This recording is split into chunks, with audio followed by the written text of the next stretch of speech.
I made it. Oh my gosh, I'm excited. I am very excited. Um, Let me. So it is true. I'm having a successful time. Um, okay, hold on. We want that like that. And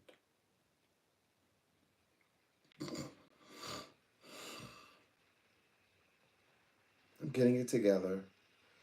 So yes, this is the first, what is it, first live for first of this of the series. I said the thumbnail was going to be quite interesting. I wasn't joking, was I? Yep. I'm in my other position, I believe. Let me see. Did I do this? Let me see if I did this correctly. I'm pretty sure I did though. Today is, yeah, perfect. Okay. I know why it was. I had the camera so set up high so you could see everything. Now I know that if set the camera up, yeah, you definitely can see everything. You can see the table and me. So I keep that in mind. Um, okay, so what this one is about the covenant. Okay, so it's it depicts that the covenant is this is not talking about like going all the way, just I'm just talking about like different parts, like the symbolisms of what the covenant represented. The covenant represented when it says, make a covenant with my people and I will be their God. We'll just take that. Just and then, set the rest to the side for now. This is what people didn't understand. They thinking that that God needed to wait all the way to like New Testament, like Jesus Christ to come and then create forge a covenant with the rest of the world. And that's not what happened. Because as you could tell, in every sense of the way, the New Testament mirrors the Old Testament. God is what says, if God says that he is, or the universe is the way that it was from the beginning, then where did it transcend into? It says, I was like always the same from the beginning and not changed, perfect from the very beginning. So from the very beginning, God established a covenant with nations. So I'm not gonna go bring it up. I decided I'm not gonna make it into a biblical thing, but the principle that only one nation or group of people are, it's beautiful that a group of people are given a responsibility, of course, to more or less, to keep what they call it, what's the proper the canons, the keep the continue the law, and then the law is established, right? The city is to be established. On the thumbnail, they haven't established the city yet, but that's okay. We know what they mean. It's established today in modern day, and as you would say, the law, the instruction booklet for everybody to, like, it's not a big secret. It's not a mystery. You can get a hold of it, the information. But back when, as Moses would be standing from that burning bush, Moses did think, oh yes, yes, he is saying yes, your people, but he also but he's like Moses would come to understand that he meant, oh, you meant peoples, like much bigger than my perception of when you said people, like there's peoples, peoples here, and you're engrafting these peoples into a people. You're making these peoples, plural nations, into a people. And the same as when he, we know, as he, because yes, he says, yes, Israel is Israel, and Canaan is Canaan, and then there's people, and then engrafting those people. Um, so the concept is that we would say that universe started very early, incorporating the many people.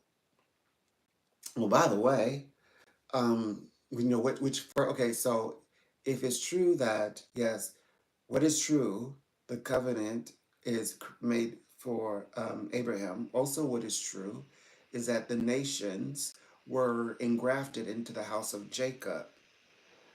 Okay, that's also true. Abraham, Isaac, Jacob. So it's like I mean, it mirrors the New Testament perfectly because okay, so you have here the Old Testament, which is Hebrew. You got the New Testament, right? So, and then so you got um, God, right? You got God, and then you've got which would represent the Old Testament. Then you've got the Christ, which is representing the New Testament. So when you come over here, and you've got God, you've got God again. We've got Moses or God, but you have Moses, where God is in connection with Abraham. Excuse me, Abraham. And so when by the so he goes and he begins his journey, and he gets connected with Abraham, and then it goes Isaac, and then it goes Jacob, and then Jacob goes and that land, then Jacob goes and then it becomes Israel. So Israel now expands. So Christ in the New Testament is said to, for like other people, like the Gentile, right? The other nations. Okay, that's one way of looking at it. But in the history, under Moses and Aaron as in Israel, before it becomes the house of Jacob, lastly, before it becomes the house of Jacob, that's when you realize, oh, wait a minute, it you know the new there's a covenant that is between the people or the nations of that time. They weren't called Christians; they were just called nations. And when he and instead of rather than being Christians right next, they become Jewish. So that was the difference. The nations become Jewish. They become Jewish, and still obviously still practicing. Canaan would have still once they go one Canaan would have tabernacled and would have understood all of the practices of their brother. Yeah, it would be more like their brothers, not cousins, but they're literal like their brothers, because it's Canaan is Semitic. So Canaan and Israel, and then the nations become are becoming. God tells Moses to bless them all, and then he includes them all into the house of Jacob, so making them now Jewish, or Israel. Excuse me, Israel. They're not using the term Jewish yet. So Israel, and then Israel, and along with the people who are now nations who are newly engrafted, enter into um, the land of Canaan. So there you go. There you go, fulfilling Abraham, Isaac, and then Jacob. But the journey starts moving in that direction. That's where the direction is going, or that's where the journey begins. Abraham. So when it becomes like, when does it become Abraham, Isaac, Jacob? Because Moses is like the catalyst. they make it to the land of promise. But now, okay, now you've got Abraham, Isaac, Jacob. Obviously, Abraham, you got to get that story again. You know, they're dispersed. Something happens again where they're taken across the land. And I think they said like for about 400 years, kind of like in wandering. But of course, Abraham and Sinai, and the way that they moved, they had free movement. But then Abraham goes and then, of course, has Ishmael first, which, by the way, remember we talked about this. And so, what it means today. Yes, today, the Jewish people or Israel definitely, like, they belong there, but as does the people who are also have bloodline to the land of Canaan, or also said the promised land, and they also live there. So that's why you say, well, why is okay, Israel is fine. We stand with Israel. But why does it seem like Palestinian people are getting their justice, if the Bible says that Canaan, is to be treated like a dog? Well, that's because Canaan was never treated like a dog. For some reason, people associate Canaan with bad. Canaan bad. Canaan warmonger. Canaan got to be destroyed. Canaan got to be eliminated. Canaan is under the soles of the feet of the world. As a punishment. That's not even a thing. That's not even a thing. So basically, this is a wrong that's being righted within the house of Jacob. To be honest, if we use the language of the Bible and go past the modern language, we remove the modern words, names, the politic. And within the house of Jacob, there's infighting. Yes, today they are Muslim. That just further defines the fact that there is a exodus.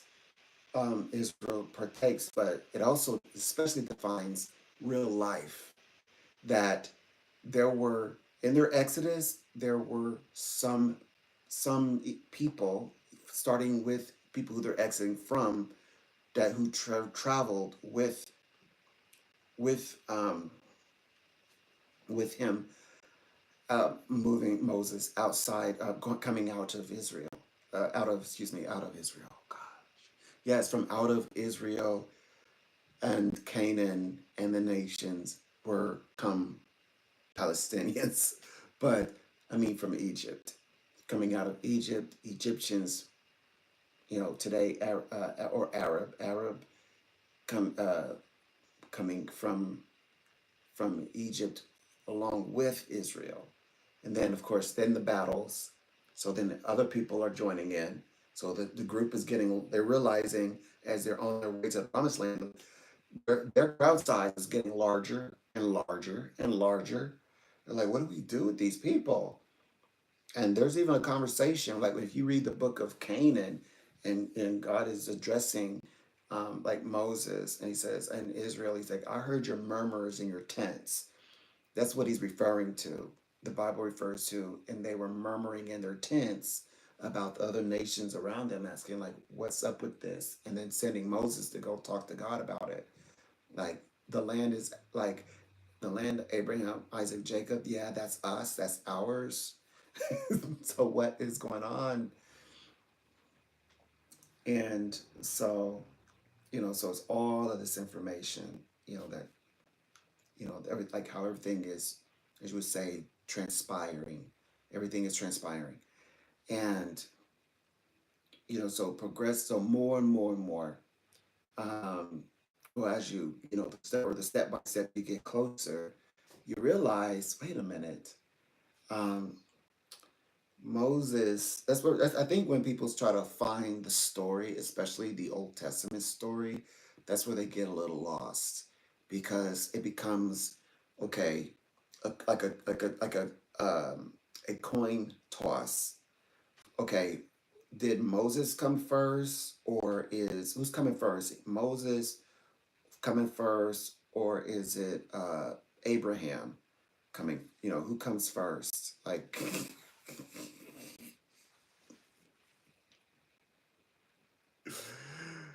who could like who is out there like first? Is it Moses comes because Moses?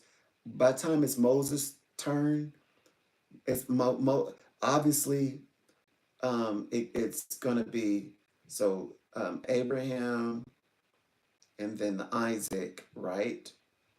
And then it's going to be Moses. God is talking to Moses, and then eventually he has to speak with, because it was all people would say that Moses was supposed to lead, as Moses was supposed to lead the people into the land of Canaan, the promised land. But the prophecy is exactly what the prophecy says. I'm going to give you the land of your fathers. It's going to go Abraham, Isaac, Jacob. God takes up Moses for another reason completely. He excelled, and he went to go spend time, and he went in tabernacle. That's the way that it's written. It's not like it was so like, oh, what you've done was so bad for this. You will not rest your eyes on the. No, it was, no, I'm taking you up. Like you're like now, as the prophecy goes, Jacob, the house of Jacob, then is now moving forward into the land. So that's the prophecy. It was going to happen regardless who got upset. If Moses was upset and his anger, as they say, sometimes they say, you know, through his chances of entering into the promised land. So there's the sequence of event. So it shouldn't feel like a coin toss, because it's like they're battling between, okay, uh, Moses and then Abraham, Moses, and okay, Moses, Abraham. Okay, what's going on here? Like, okay, which one is which? Who is who? So yes, it's Moses, and Jacob was already around Moses. So Moses is like the very tail end of the entire experience. And so the Jacob house functioned very much like our Jesus Christ house. That's why sometimes they'll say, I heard that Jesus Christ is actually Jacob. No, they're not the same. Jacob is not a Christ. He's not or as you would say, he's not Jesus. He's just, um, he is part of a prophecy. Yes, and yes, it does mirror, the Trinity. It mirrors the, Abraham, Isaac, Jacob, God, um, Jesus Christ, or the Holy Spirit, Jesus Christ. But yes, the parallel. Okay, so Abraham is the father who had many sons. So he's like the father of all, right? The father of um, even all Semitic. Well, even Christians like, yes, he's the father of where Israel comes from, but also Semitic people come from Abraham. Um, of course, now when you bring in Canaan, you go back a little further. You have to go back to Noah. So that makes Noah, and then that's what makes Canaan Shemitic, because or Shem.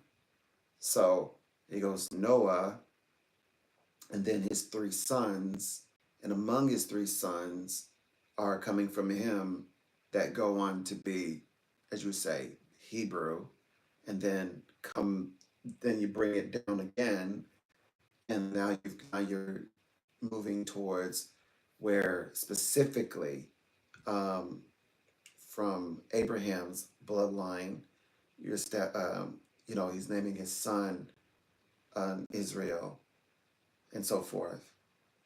So anyway, that's how it's flowing. So eventually it did become Israel, which I believe. Let's see.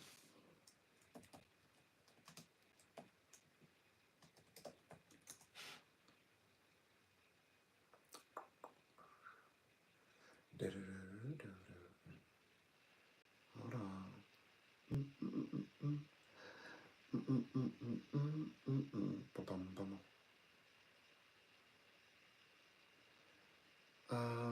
Let me see. Okay, 1 second. Oh, there it is. So,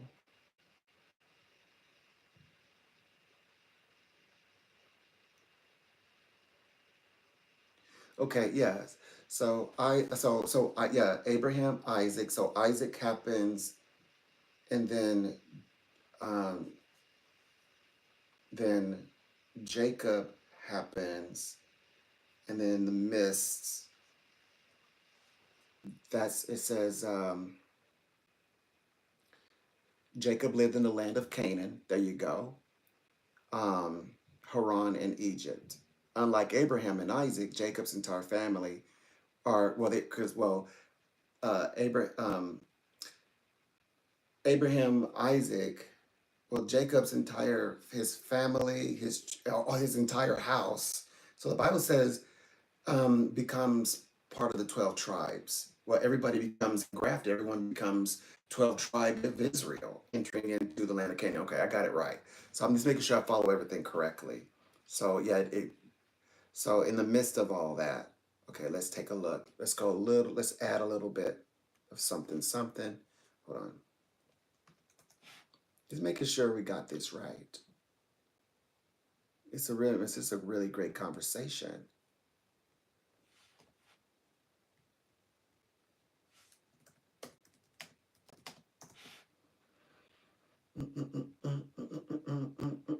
Okay, so we learned in the beginning that yeah. Hold on.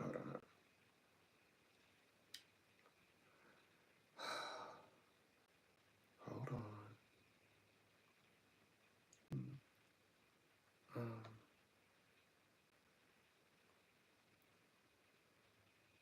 hmm.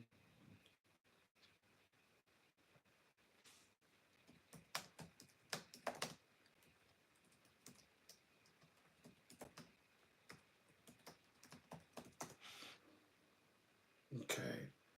Yeah, so they say that they say like the Joshua.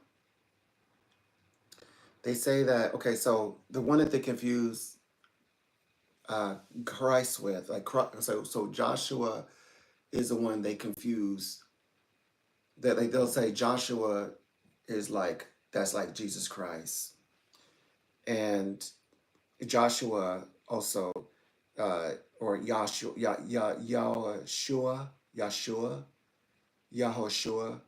in Hebrew, it says was a successor to Moses who led the Israelites into the promised land. So when they're becoming the Israelites, or they say the 12 tribes, everyone, the nations engrafted, Yahshua is bringing them into that land. But now, hold on. So when you pull up the scriptures, he says specifically that fulfills the house of Jacob.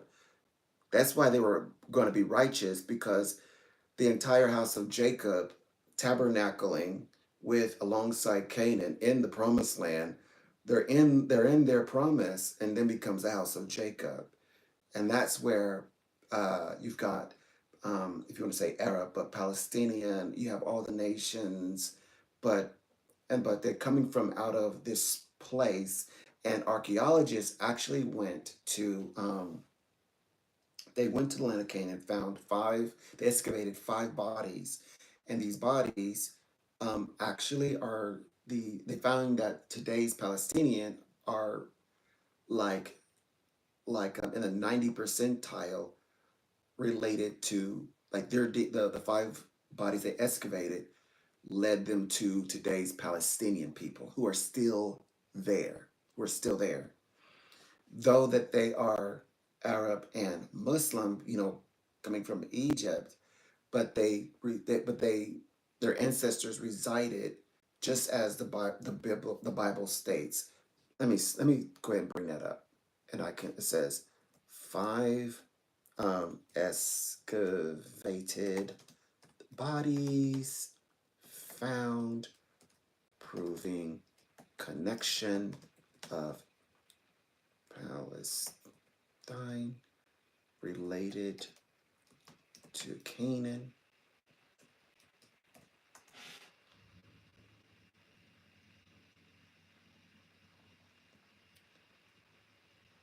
Okay, it says,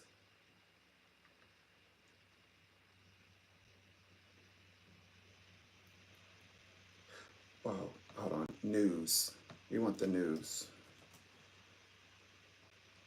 I mean, okay, the first archaeologists extract DNA of ancient Israelites. Okay, unearthed bones bring Philistines. Okay, no, we don't need that. That's the thing about losing information. Like you start going into deep dives, and it's like, okay, a rare first temple. Was this what I was looking for? Archaeologists. Oh yeah, genetic. Okay, I think this is one of them. Primarily found DNA to study. Okay, here it is. Ongoing. It says primarily the results from the excavation and the DNA study were expected to be presented at a conference about new archaeological discoveries in Jerusalem and its in the environment. Okay, um, but there's an ongoing situation. Okay, yeah, the ongoing situation going on between like within the house of Jacob at the moment. And let me see.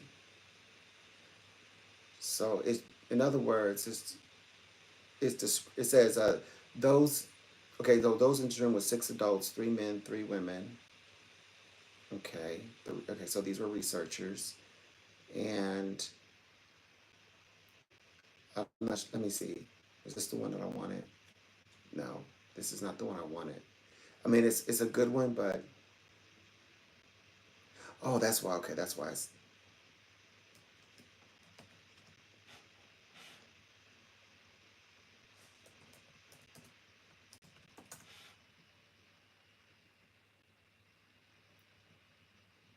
Okay, maybe I'm being a little okay.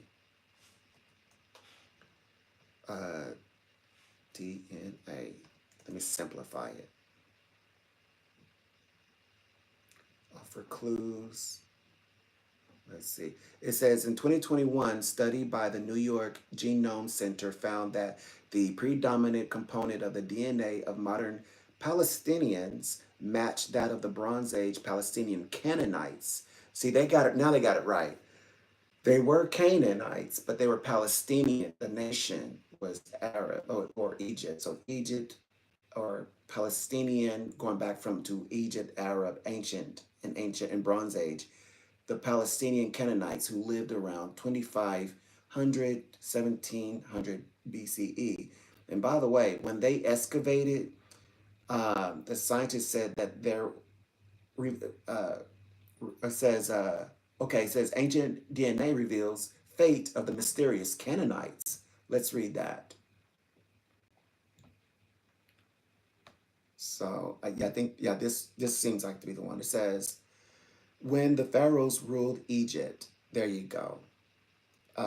And the ancient Greeks built their first cities. A mysterious people called the Canaanites dominated the Near East around 4,000 years ago. It says they built cities across the Levant, which include, yeah, this is it, okay, so they built cities across the Levant, which includes present day Lebanon, Israel, Jordan, and part of Syria.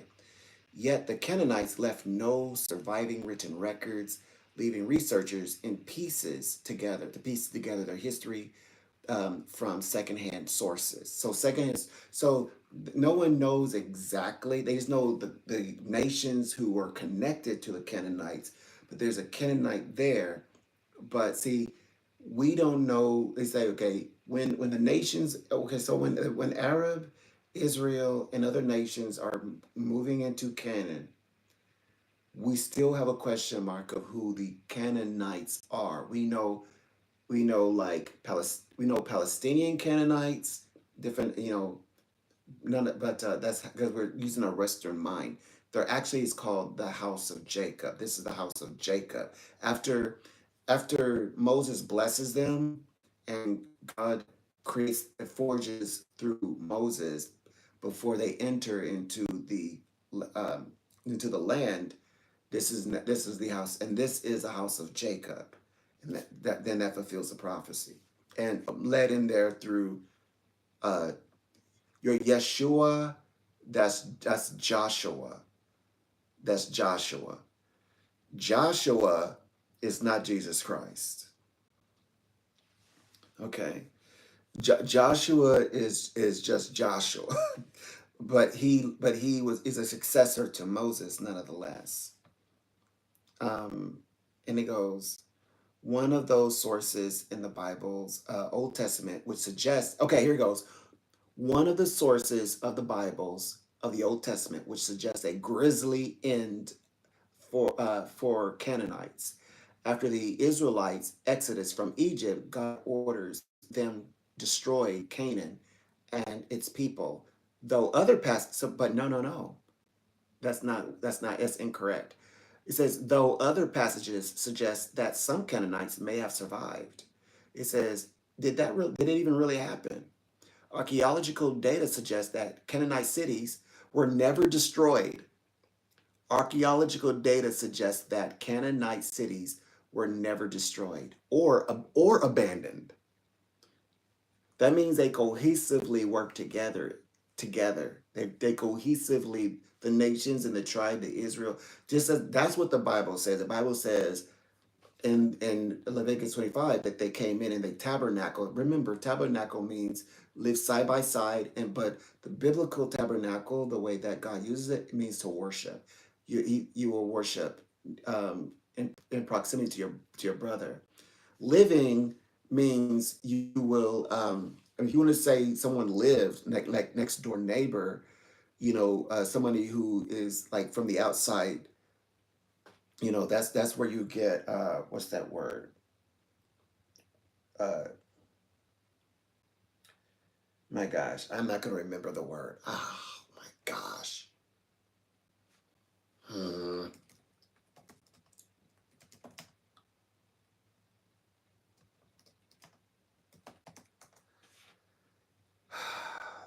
A stranger who comes and like dwells with you for a short, forever long.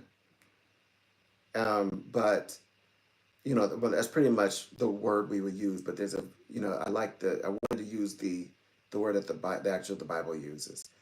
But yeah, it's like, stranger is still the same thing. So they come in, and so it's not like, I mean, that's a whole nother word, uh, like a stranger.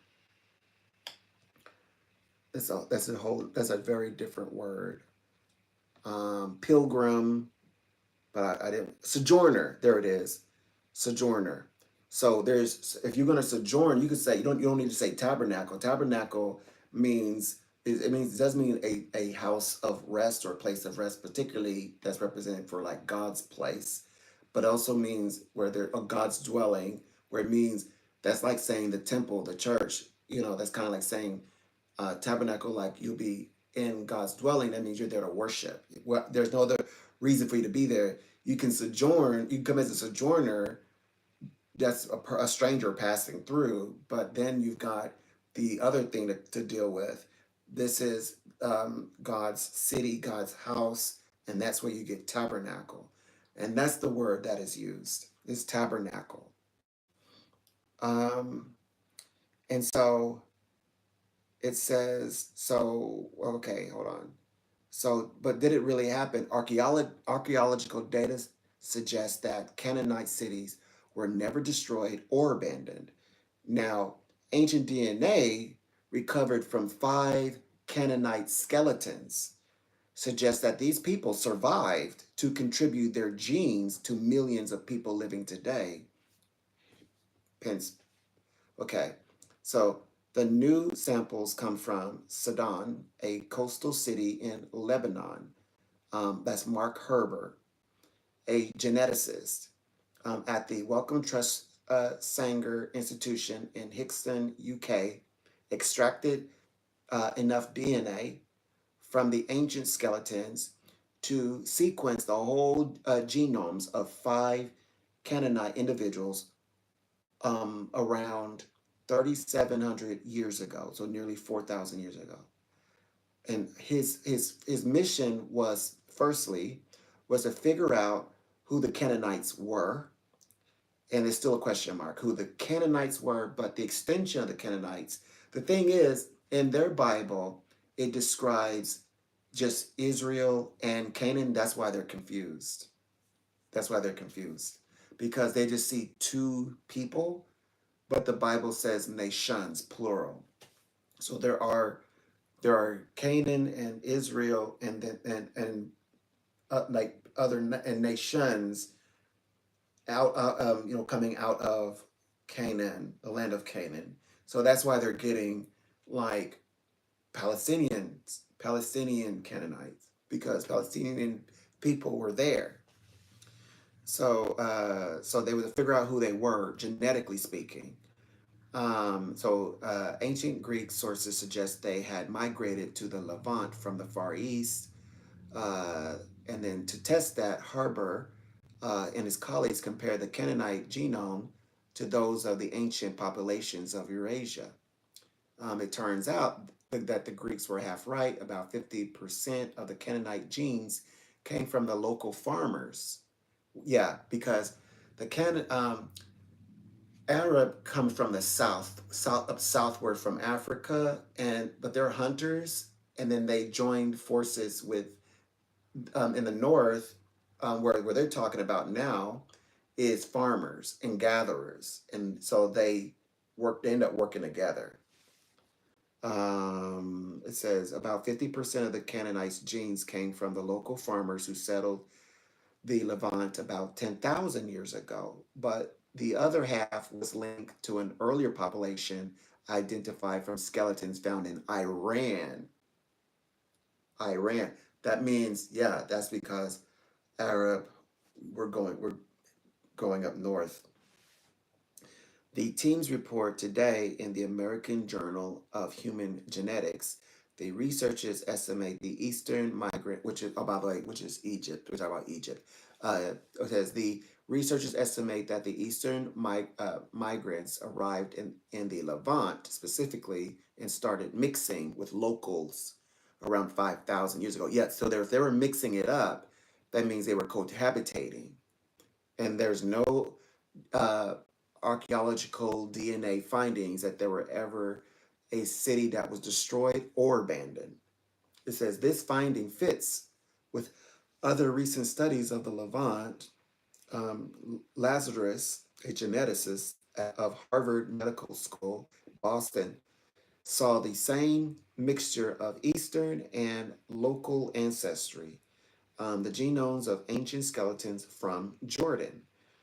It's nice to see that what we are observing wasn't a fluke of our particular site. It was a broader Canaanite population, a broader Canaanite population. Like how many people were there? Yes. How many nations were there? Exactly. Now remember, the whole purpose is to say Israel is there, but a broader Canaanite population is there too, and still leaves a question mark of who Canaanite are there, like who are original Canaanite there, because this broader group joins Canaan.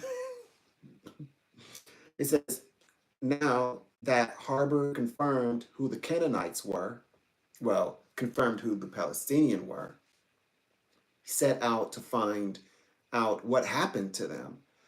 He compares their genomes to those of, he says, 99 living Lebanese people and hundreds of others in, and hundreds of others in genetic databases, other groups, peoples.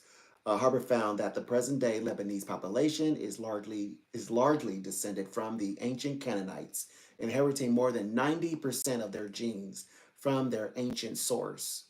So that means they were there, and 90% they were cohabitating and actually quite thriving and peacefully too. And they did not abandon the city and Canaan, and nor was there a battle in Canaan.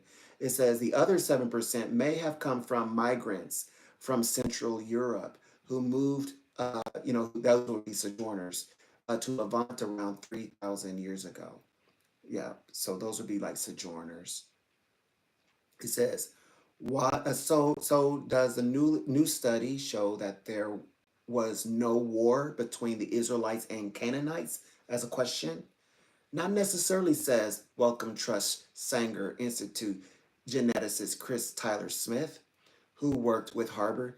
It says genes don't always track conflict.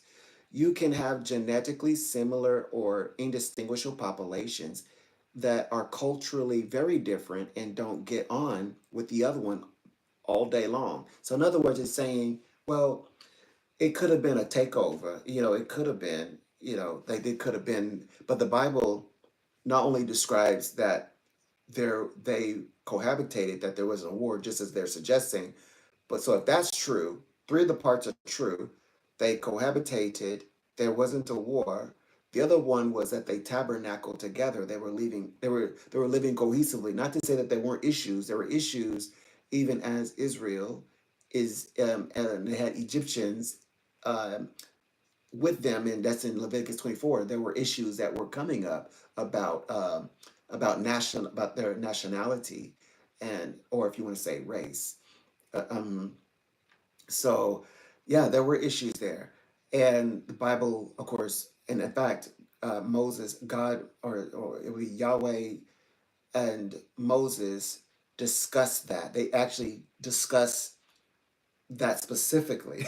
Xenophobia. They discuss xenophobia, literally. That is what the entire chapter 24 is about. Um, and so there you go. And then he goes on to explain. He says you can have genetically similar or indistinguishable populations that are culturally very different and just simply don't get along.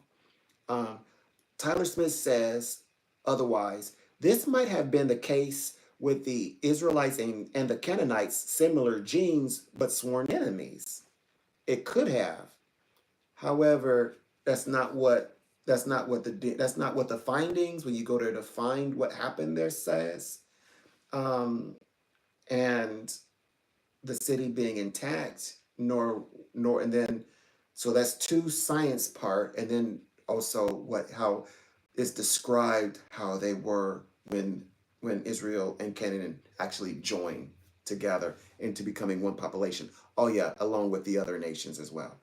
So the rightful way to say it is when the house of Jacob joins Canaan and becomes one population. That's the proper way to say it.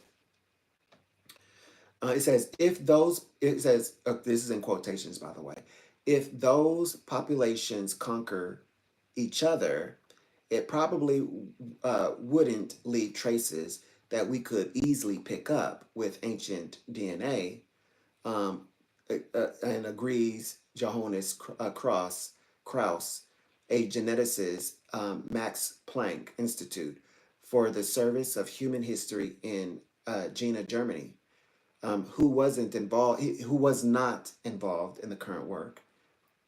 Perhaps there was a biblical, perhaps there was a biblical war that ancient DNA simply cannot see. He says perhaps, who knows? But yeah, there's other articles that stated this DNA is not telling the story of a that a battle took place. They didn't find it. They didn't discover a battle. In fact, they discovered that the city hadn't even been abandoned. So the closest that they could get to hostility would be more likened to that of what.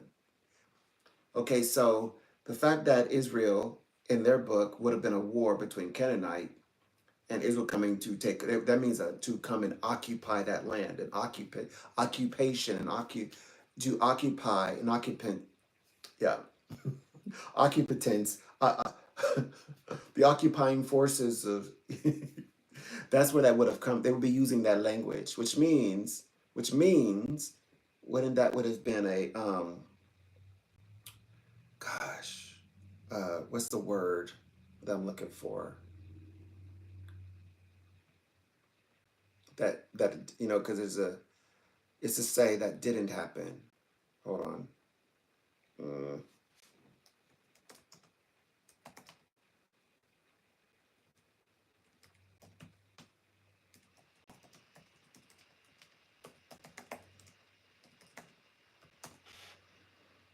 oh boy. Colonial. So it would have been like like colonialism. It would have been like something like a colonialism.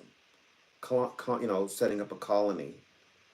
But that wasn't what happened because it was very specific. It was to tabernacle. That's the wording that they use.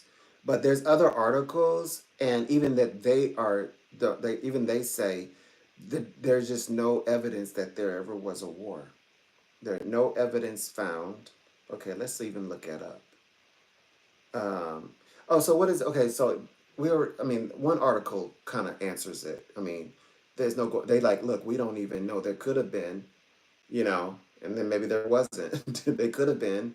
It's like no, but it's not consistent with two of the scientific checkpoints, nor is it consistent with how they're described biblically, the way the story is described. And which that's my point is that the Bible never said that there was a conflict, or never was a war, or that the city fell. The Bible doesn't describe a scene that way. It just doesn't exist. It describes a very like a thriving, in fact, quite modern way of diversified living, like a metropolis, as close to a metropolis in for their time era as they can get it.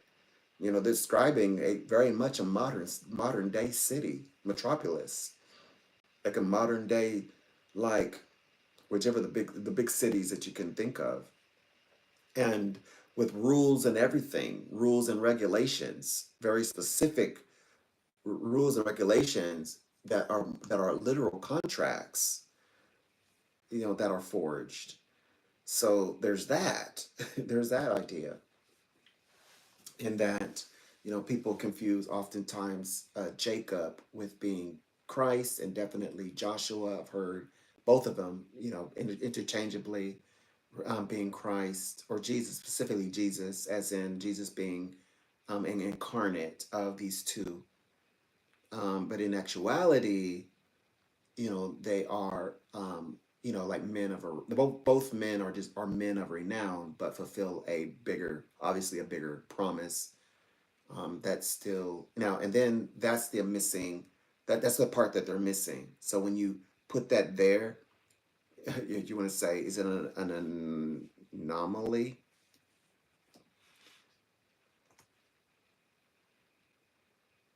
A deviation from the common rule. Yeah, this is a deviation from the common rule, type, arrangement, or form.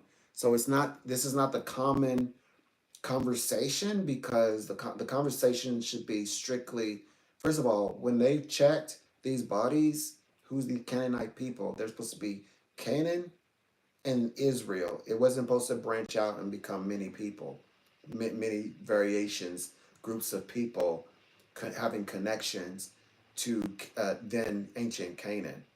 That wasn't about the rule. The thumb was supposed to be Okay, Canaanite people and Israel. Oh, and a battle.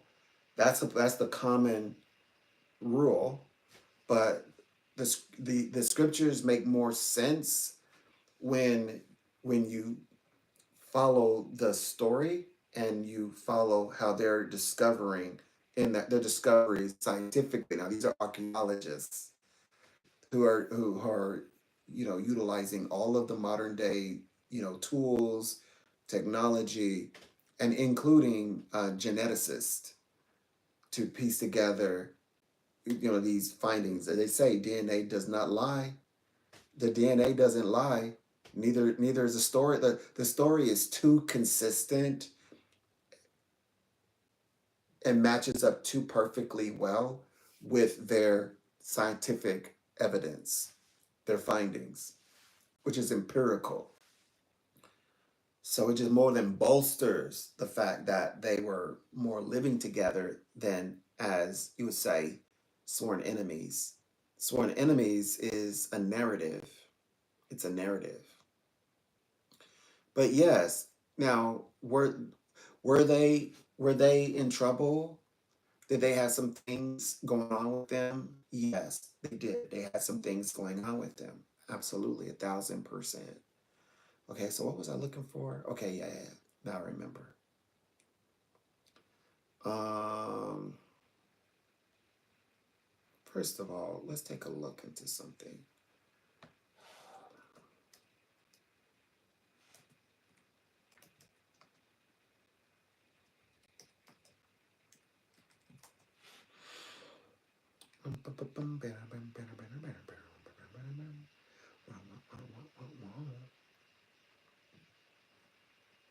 Okay.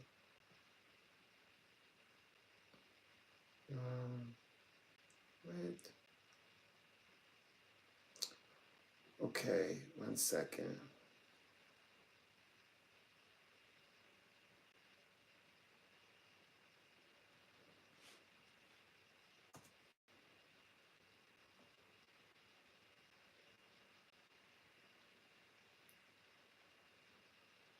Okay, so yeah, Abraham is being described in Genesis.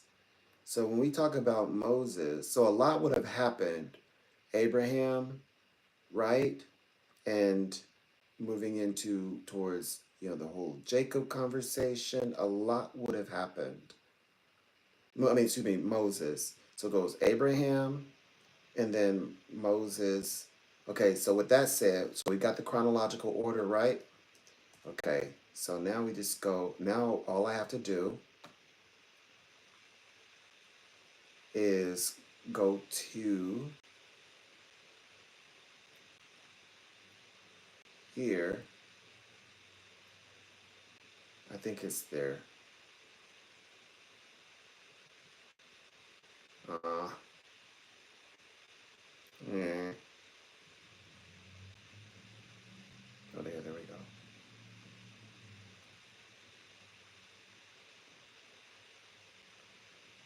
Uh, Maybe I should cheat a little bit because I could. Okay, house.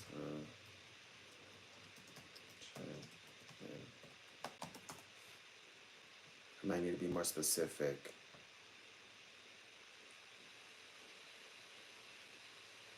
And oh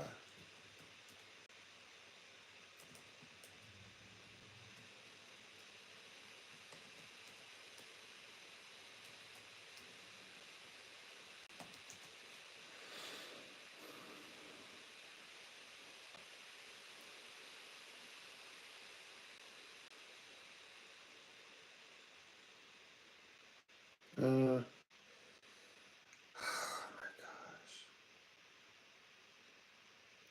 Okay, 26.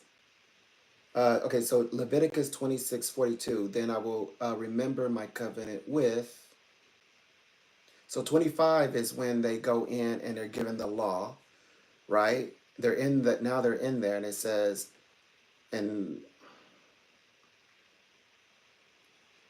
it says, I will remember my covenant with Jacob, my covenant with Isaac, my covenant with Abraham. I remember all of that. But Okay. That's kind of like I kind of try to cheat a little bit. That's the thing with the modern Bibles. They don't talk about the the point, the really good point. So I don't even know if I'll find it. Um, okay, which first of all, okay, let's go all the way up. Okay,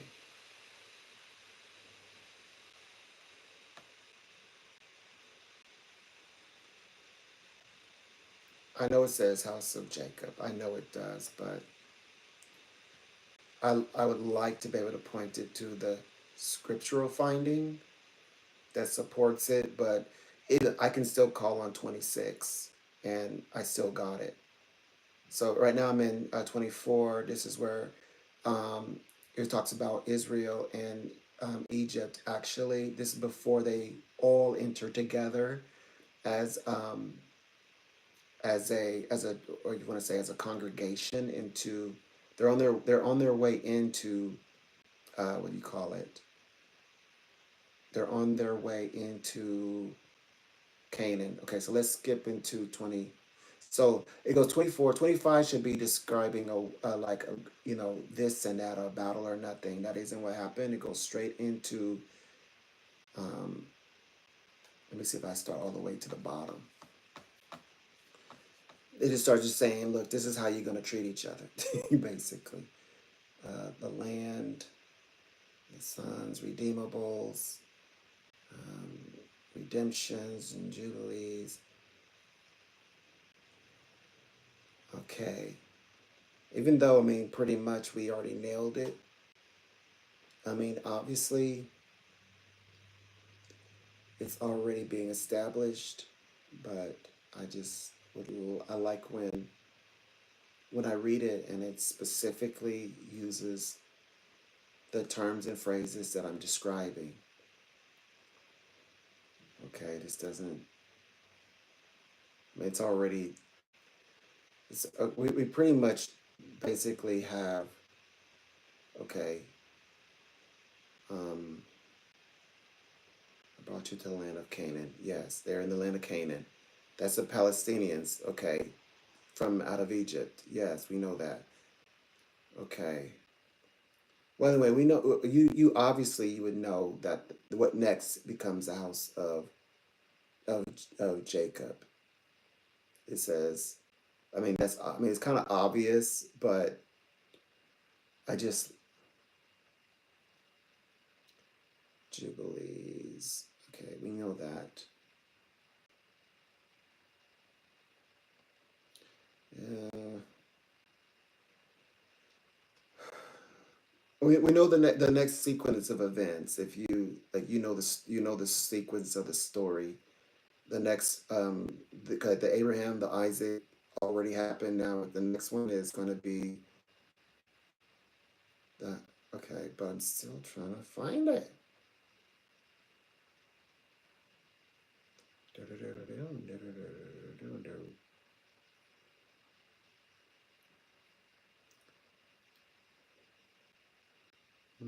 Companions. Yeah, we already know they're going to see here. It describes it says and it says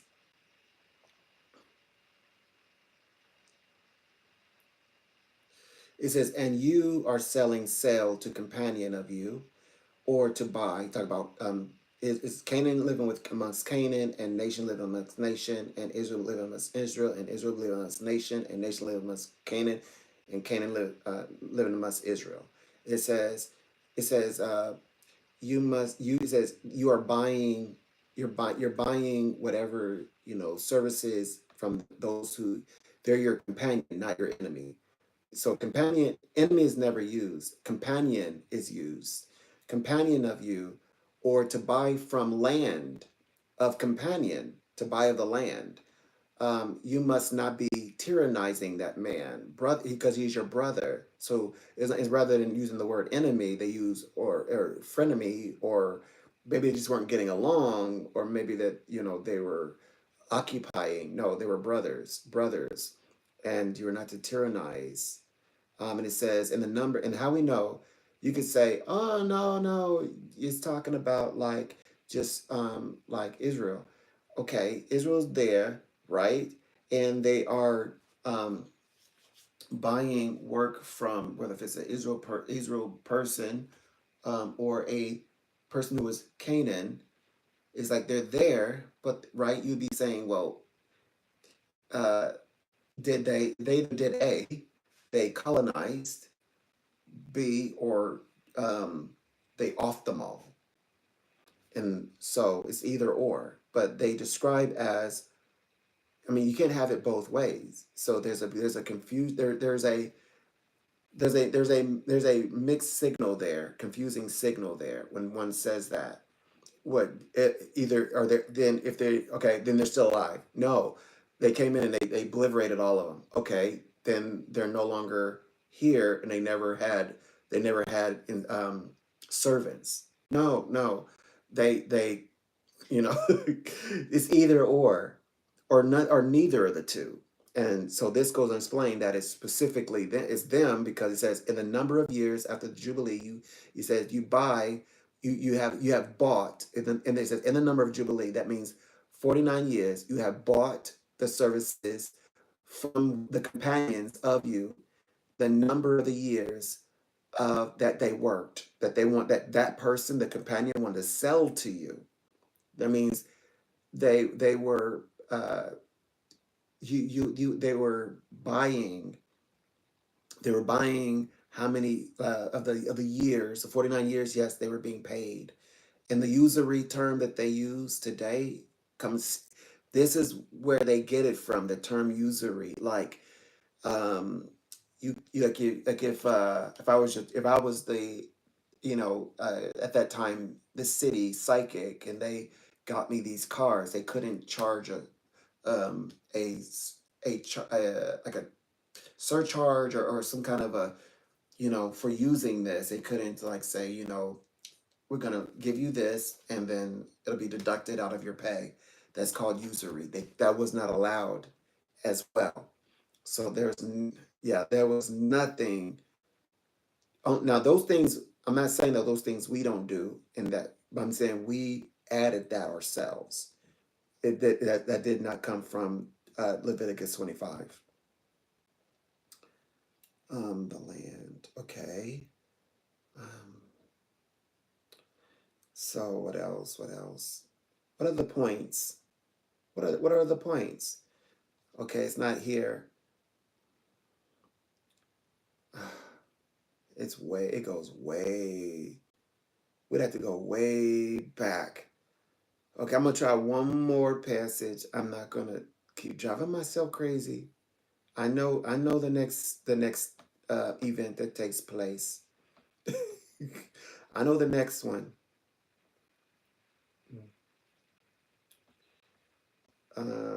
Let's see. Okay, no, I'm not gonna do it. I'm not doing this.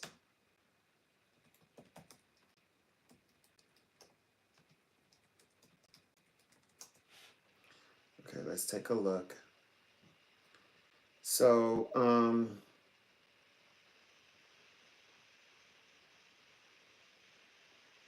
it says Jacob's name is changed to Israel. Okay, there you go. So Jacob becomes Israel. Right. So that's to fulfill. It says he gave him a new name. Okay, and that's in Genesis 32. So there you go. And but the house of Jacob, that was okay. Well, hold on. Let's take a look. Jacob.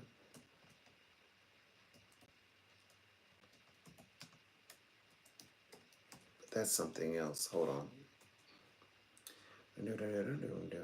Oh,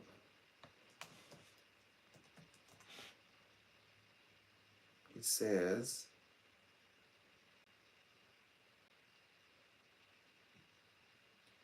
the birth of Jacob's son Isaac. Okay. All right. Okay. So that one's all right. So yeah, that one's further. I know that one's further up in the future, so we don't need to worry about that one. There's even a story that like even Esau and his brother, even that story is messed up.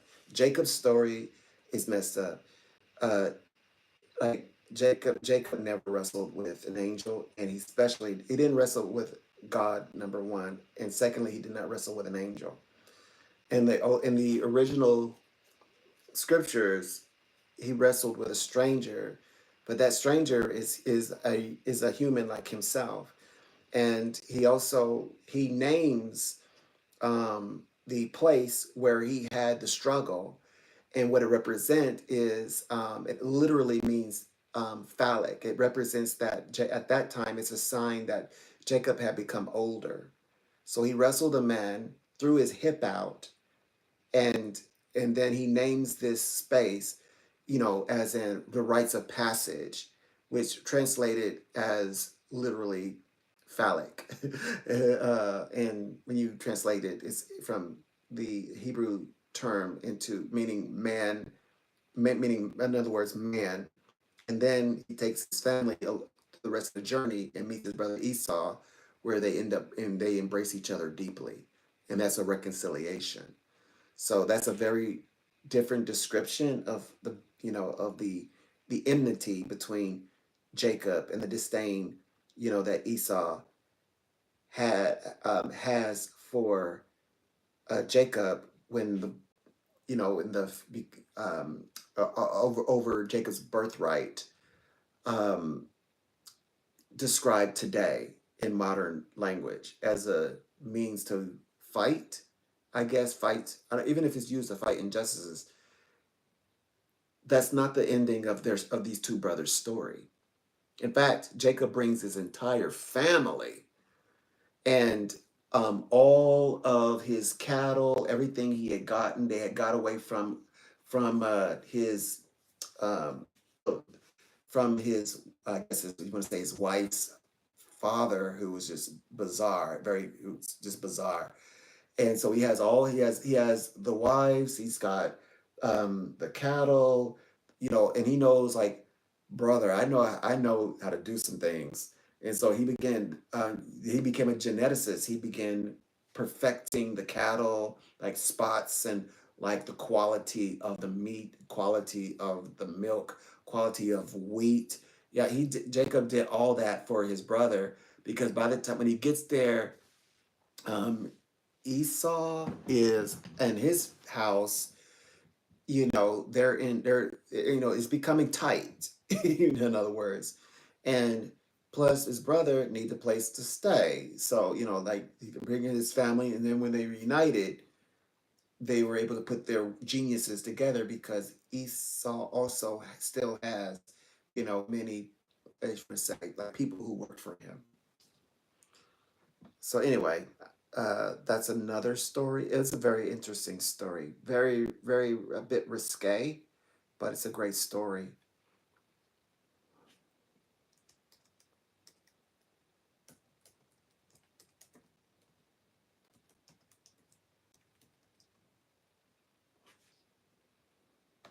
Okay.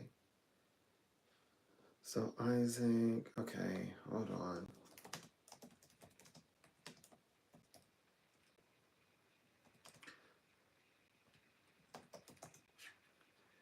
It says the house of Jacob is the nation of Israel. There it is. Okay, here it is. That's all I needed to. Okay, I found a definition. Okay, what first of all, what is a house of Jacob? So the house of Jacob is the nation of Israel, consisting of all 12 tribes of Israel.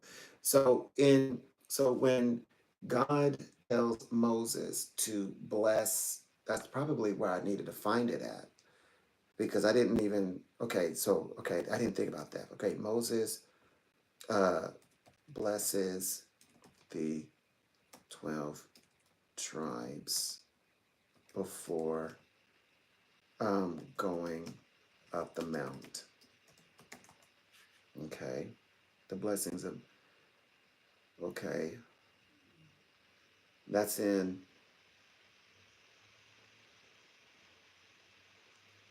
maybe it's 33. Okay, I don't know. Anyway, the house of Jacob is the nation consisting of all 12 tribes. So before it becomes all 12 tribes, Moses blesses all of the all of the nations, additional peoples along with Israel. That would be Arab, and with Israel to go into into the land of Canaan and where the Canaanites are, and then thus so what does this mean? What people are doing to the Palestinian, they're doing to Israel because Palestinian people are Israel. That was so. What do you that is what you're saying? That's all I'm saying. Palestinian people are Israel, and so anyway, so that's why they had their just due in court. Um, but Israel is Israel. Israel is also within the same house because Israel is also Israel, and that's fine. Israel is Israel. But when you stand next to when you say I stand next to Israel, you're standing also next to all of the descendants, you know, that is connected to Israel. That's what I'm saying. Um, let's see. Is it this one maybe? Um, let's see. It's not too far away.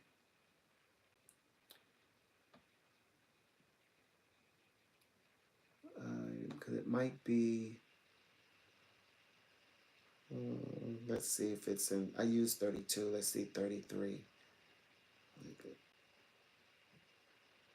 It says, speaking, okay, so I swore, here it is. So I swore, yeah, it's just over and over. It says,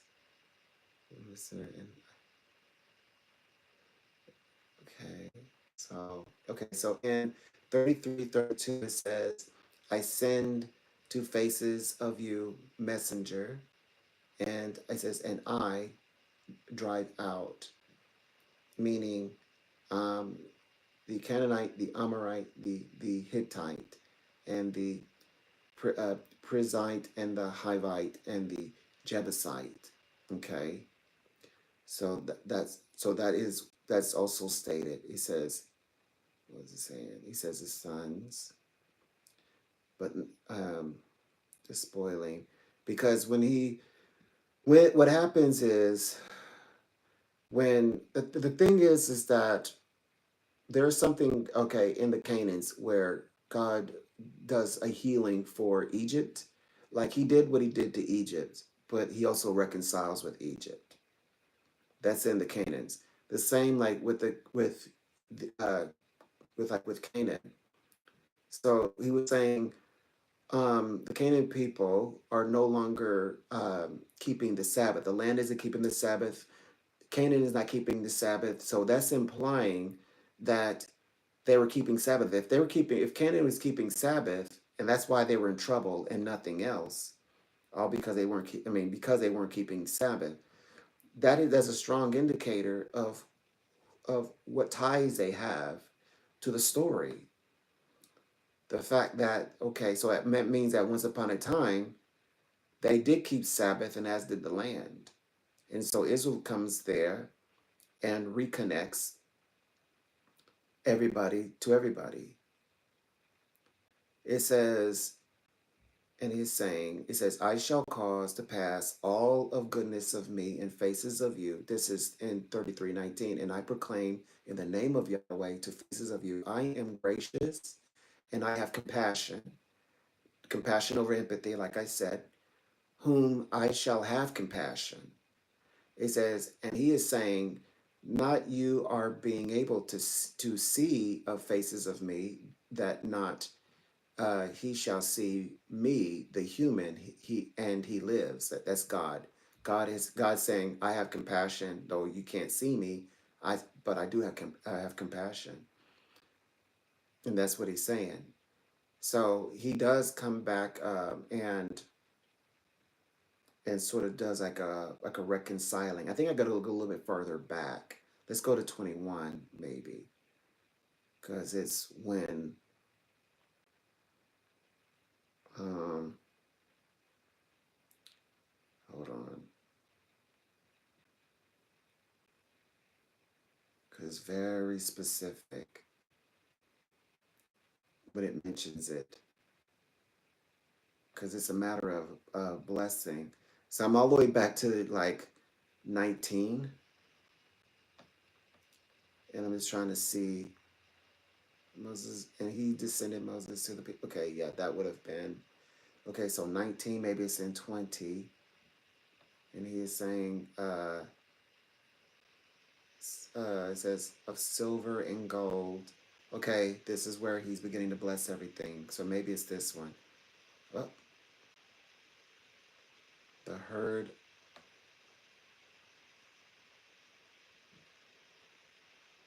Okay. So anyway, I pretty much cleared the point. I'm right now. This is a little bit overthink. This is an overthink. I've already proved the point that it goes on to fulfill the house of Jacob, and that there are house of Jacob is represented by the 12 tribes, but making up the 12 tribes are many, or it was Israel and nations that are engrafted, blessed by Moses. So that's in fact that's the scripture that or the chapter that I'm looking for, where he's doing all the blessing. Um, so if I find it, I'll share it. And it says Yahweh Elohim of you. El is also a Canaanite name, by the way. Canaanites use the term El, and in the Leviticus it says so it's saying, so it said, okay, so in, okay, let's read 25 says, not you shall bow down yourself to them, and not you shall be made to serve to them, that I, Yahweh, Elohim of you, El, is jealous, that, all of that. So, yeah, that's the same one. And Canaan in Leviticus refers to Yahweh Elohim. That's the Israel refers to God as Yahweh Elohim, and Canaanite referred to God as El. So Yahweh Elohim, of you who I brought forth out of the land of Egypt, and from the house of servants of service. And then it goes, and it says, I, Yahweh Elohim of you, and El as in, that's this connection to Canaan. Okay, so 21. Let's see what they say. On his way to Canaan, which is also used in Leviticus 25, where all the story where they're like, side by side. I pretty much cleared it all. It's just, I just tend to overthink, okay?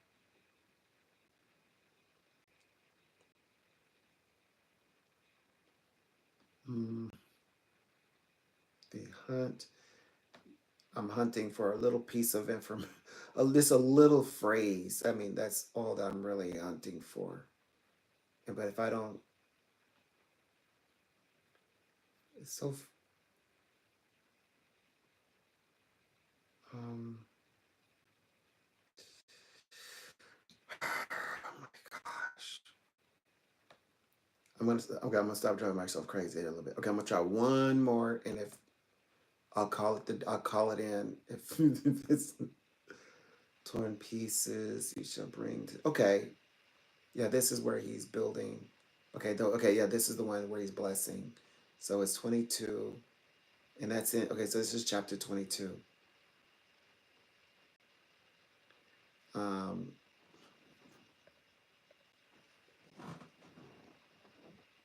One second. Let me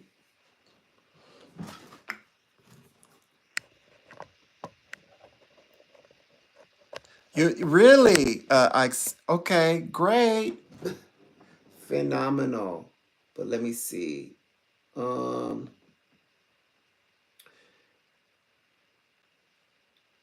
well,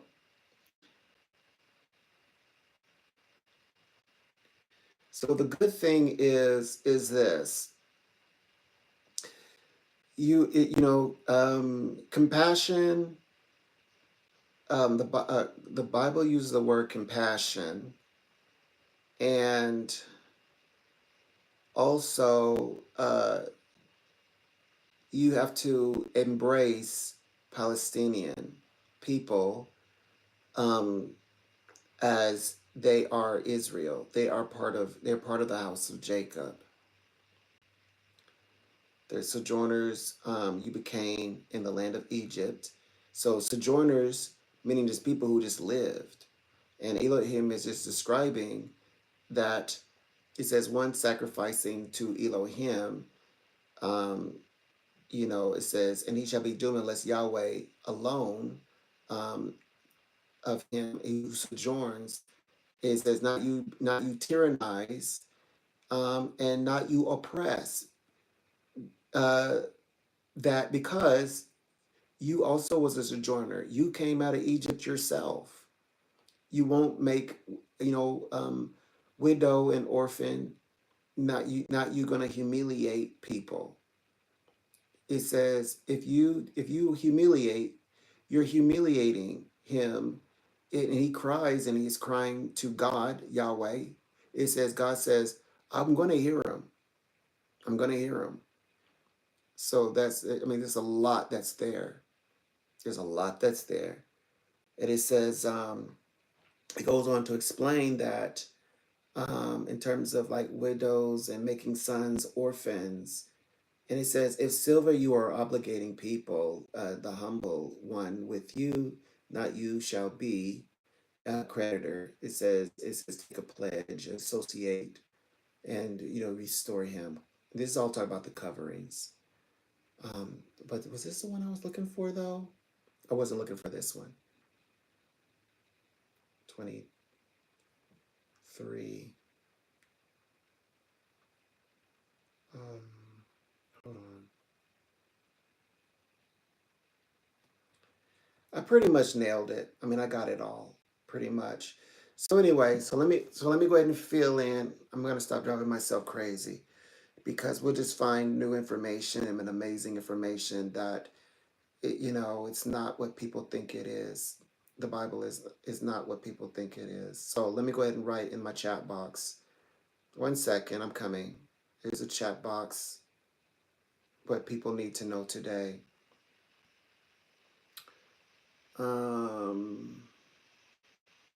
So this is the whole point. Here are my points that are being made. So, the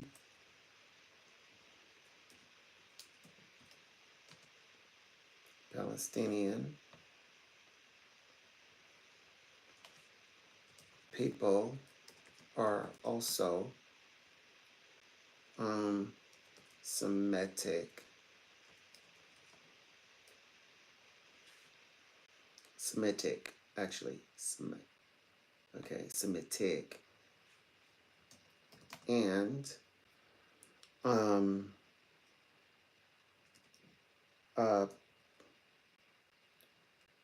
promised the land of Abraham, Isaac, Jacob. That's okay. All of us are moving into metaverse. Okay. And was led into the land promised by Joshua, but not confused with the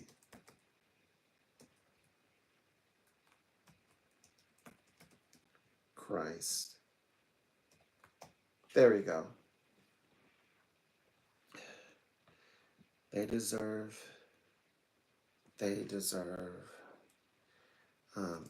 Cain. Okay, hold on. Cain, I believe it's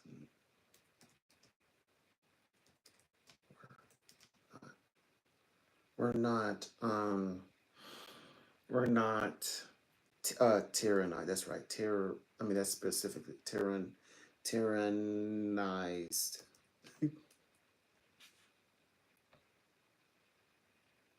Okay. Okay, with the okay, we don't okay, we oh yeah, we don't need to say that. We just need to okay. House of Jacob.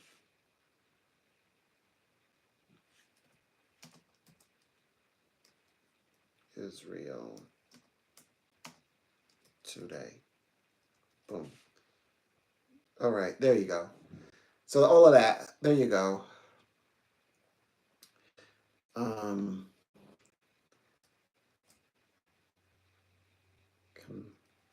Compassion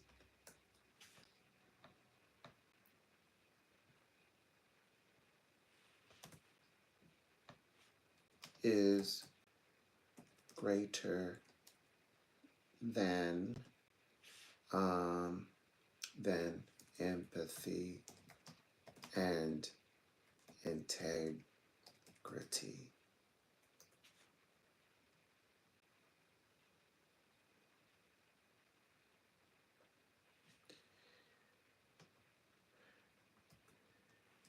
The difference is that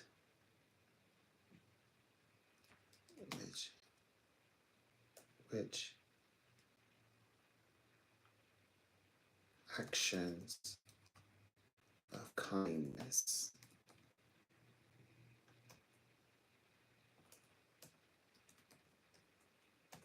okay, there we go. So there's your teaching for today. Okay, so you'll there's your teaching for today. So I can tell that you all need to have compassion. So without the compassion part, you get a little lost. You get a little lost. That is what it is. And that's why, Moses, as he's on his way, and he's doing his blessing in these scriptures, to forge the house of Jacob. He's preparing the house of Jacob. It means something. It absolutely means something. Because this is an engrafting. It is an engrafting of many nations. It's because God is compassionate, because universe is compassionate. So metaphysically speaking, that same compassion carries over into our day. And so, yes, so whenever you're dealing with compassion and you're looking into this more and more and more, you realize that compassion is the more favorable, the acts of kindness, the kindness that comes from the higher awareness, that comes from the collective consciousness. The collective consciousness that is at this time is actually mystical. It's very mystical, and it's spiritual. It's true spirituality. Ethics doesn't really create room for spirituality, because it doesn't rely on the anything that is like the results of spirituality or the cause of spirituality, ethics doesn't rely on that. Ethics relies ethics, on ethics, like the ability to understand the ethic, the integrity of a thing is empathy. It's empathy. So that's the difference. So when we're talking about, like, so when we're talking about the ethics argument, we're talking about empathy. We're not talking about compassion. Compassion is it belongs unto itself. And that's why, people are as they are. The more that you grow, the more that you develop, the more that is more consistent. And that's why people, who claim to um, be, empathic and cannot clearly see that, for example, the Palestinian people, deserve to have they deserve to have the ability to go to court and be represented. And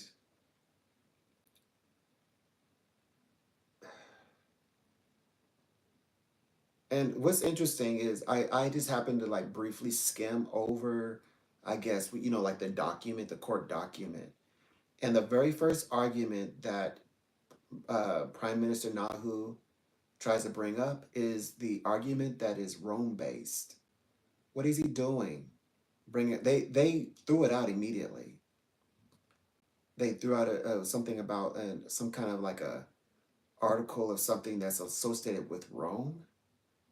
I know they're Israel, but the tie there, it's too in sync. It's too in sequence to history. But they threw it out. There's like no, no, no, no. We're not accept. There's like two things that were thrown out. In fact, while we're here, um, the arrest warrant. Okay. Um, Based on specifically, they don't mention it's not Israel. It's specifically two people. The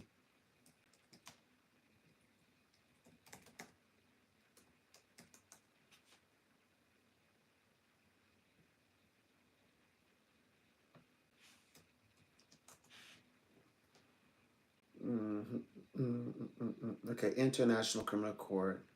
Let's see if this is it. It says, all right, so um, situation in the state of Palestine. ICC pretrial chamber 1 rejects the state of Israel's challenges to jurisdiction and issues warrants of arrest for Benjamin Netanyahu and Yoav Gallant. Just two people. Just two people. But they are two people of power. They happen to represent the state of Israel. It says today on 21st November 2024, pre-trial Chamber 1 of the International Criminal Court, emphasis and in brackets, in its composition for the situation of the state of Palestine, unanimously issued two decisions rejecting challenges by the state of Israel as an entity, brought under Article 18 and 19 of the Rome Statute, the statute the statute as an entity. It also issued warrants of arrest for Mr. Benjamin Netanyahu and Mr. Yoav Gallant. Decisions on request by the State of Israel. The chamber ruled on two requests submitted by the Israel on 26 September 24. In the first request, Israel challenged the court's jurisdiction over the situation in the state of Palestine in general and over Israeli nationals, more specifically, on the basis of Article 19(2) of the statute.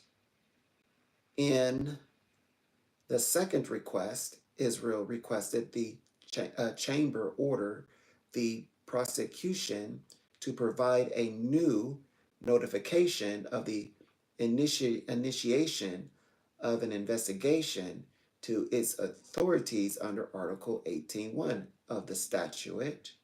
Israel also requested the chamber to halt any proceedings before the court in the relevant situation, including the consideration of the applications for warrants of arrest for Mr. Benjamin Netanyahu and Mr. Yoav Gallant, submitted by the prosecution on 20 May 2024.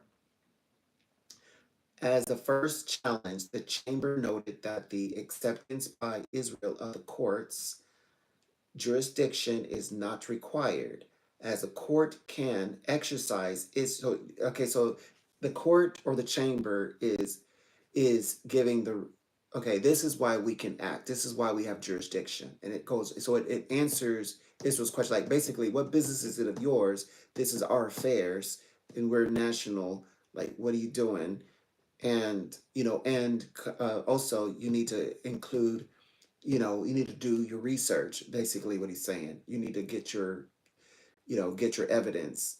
You need to come and investigate. So what is your investigations? So what premise do you even have? This is, like, that's basically what Israel is saying, or President Nahu is saying, but the entity Israel. It says, so this is what the courts had to say. As to the first challenge, so number one, addressing the first one, the chamber noted that the acceptance by Israel of the court's jurisdiction isn't required. First of all, you can't like denounce court. You can't like, look, I'm not a citizen. You can't use that argument. And then it says, secondly, as the court can exercise its jurisdiction on the basis of territorial jurisdiction of Palestine, as determined by pre-trial chamber 1 in a previous composition. Like, you're like, in other words, you are who you are. You're a national, but you're trespassing.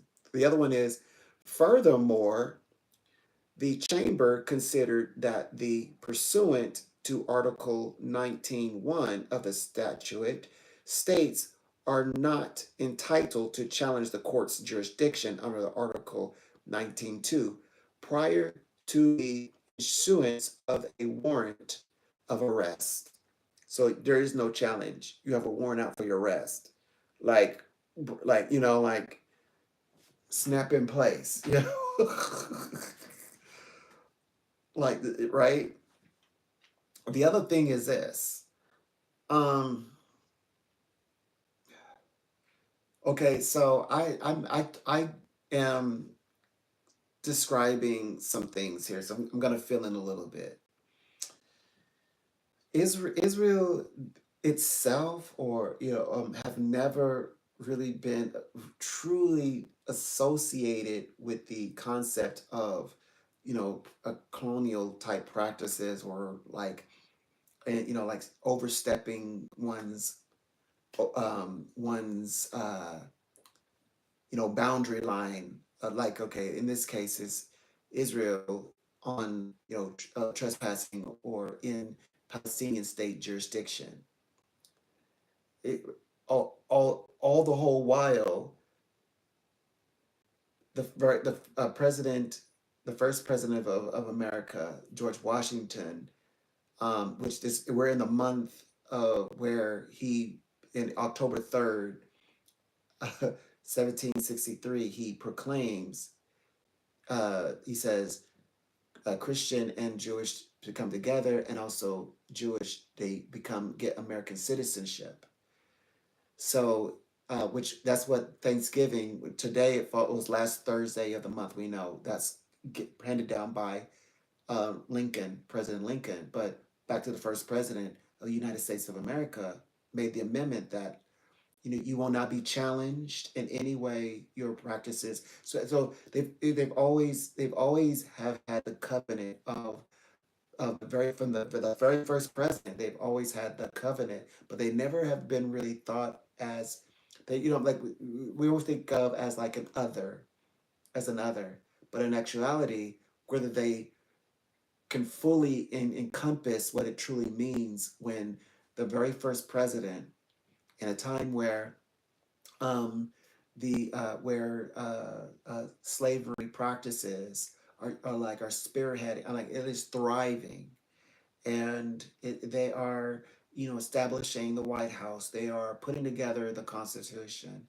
and they are given, meaning the Jewish community, coming from other parts of the world, giving American citizenship, including protections, including land, money to start school, and resources to start businesses, and education, and foundation, and thriving, and legacy.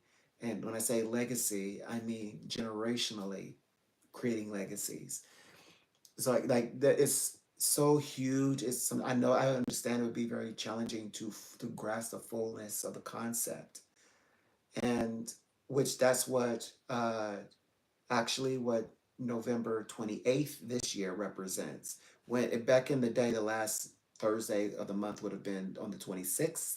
So it would have been Thursday, November 26th, and that would be 1763. So today, November 28th, the next day over is the day of a ficus. So it's the last day of Scorpio within 6 days, or 6 degrees, or within 6 days is Scorpio.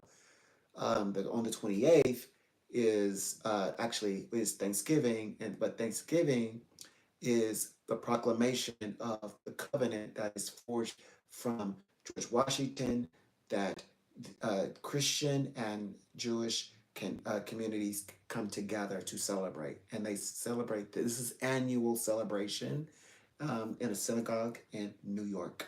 And with that, I continue. So imagine this. It's never been on you to really take on the burden of, slavery, even the perpetuation of, or occupation, being an occupier. That's never like a brand on you like that. That's doesn't, you know, that has never been a thing, because no one really thought of they never considered their role, or examining, or putting under a microscope. It's almost like tapping to. Do you realize that, like a person who is smoking? Do you realize that the smell of the smoke is like it's like insulated in your wear, like you're driving and you're like smoking, and it becomes insulated in your clothing. So when you arrive, you smell like smoke. So right. So it's kind of like that idea is like being made aware of all these centuries and times, and maybe people dropping illegitimate hints. And it was very rude for them to say those things, to put that on everybody. They shouldn't put it on Israel. And in this case, the Palestinian people they're taking the two individuals who have the power to at this time, who's exercising that power, where they realize the extent of their power and the symbolisms that traces behind it ever since 1763, the first president of the United States having made covenant with them, having engrafted and incorporated them in amendments into the Constitution. What that really means to exert the powers that they have, as in always through that covenant, be able to call on the then and now presidents to provide and give every means necessary, money with no limit. No limit.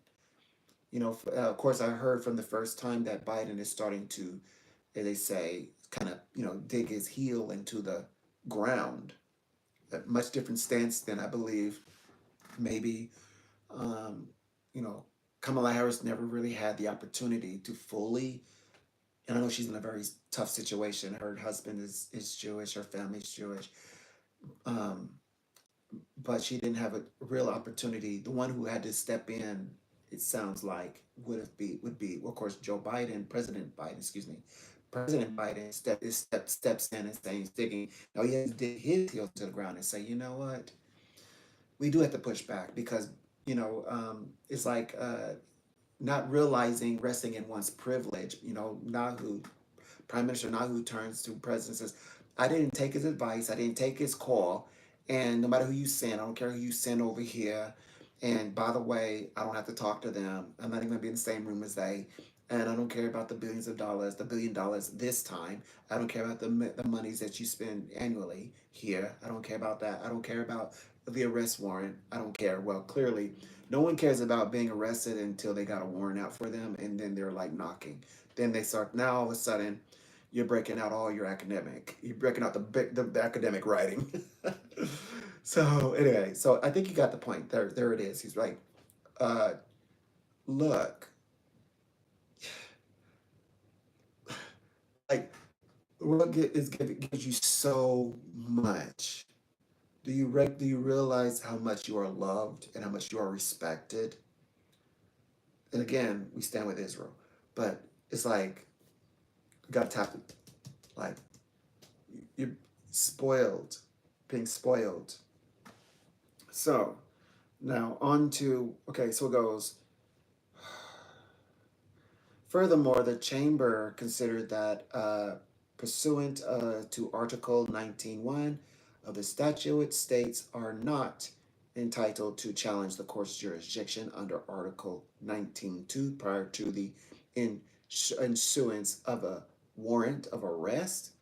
Thus, Israel's challenge is premature. This is without prejudice to any future possible challenges to the court's jurisdiction and or admissibility of any particular case. That means prove you're innocent. Of course. Decision on Israel's challenge to the jurisdiction of the court pursuant to Article 19.2 of the Rome Statute, they declined that one. Okay, let's see. Decision on Israel's challenge to the jurisdiction of the court pursuant to Article 19.2 of the Rome Statute states, okay, it says, hold on. Oh, here it is. So it states here, okay, so it says before the judge Nicholas Galou presiding. Okay, there we go. It says situation of the state of Palestine. Public decision on Israel's challenge to the jurisdiction of the court pursuant to Article 19.2 of the Rome Statute, which reads, decision to be notified in accordance with Regulation 31 of the Regulations of the Court to the Office of the Prosecutor, Mr. Karam Khan, A.A. Khan, Mr. Andrew Cayley, the counsel for the defense, okay, and then legal representatives of victims, legal representations of applicants, unprecedented applicants for participation, reparations, the Office of Public Counsel for Victims, the Office of Public Counsel for the Defense, state representatives, State of Israel, Mikas Kirai, Registry, Mr.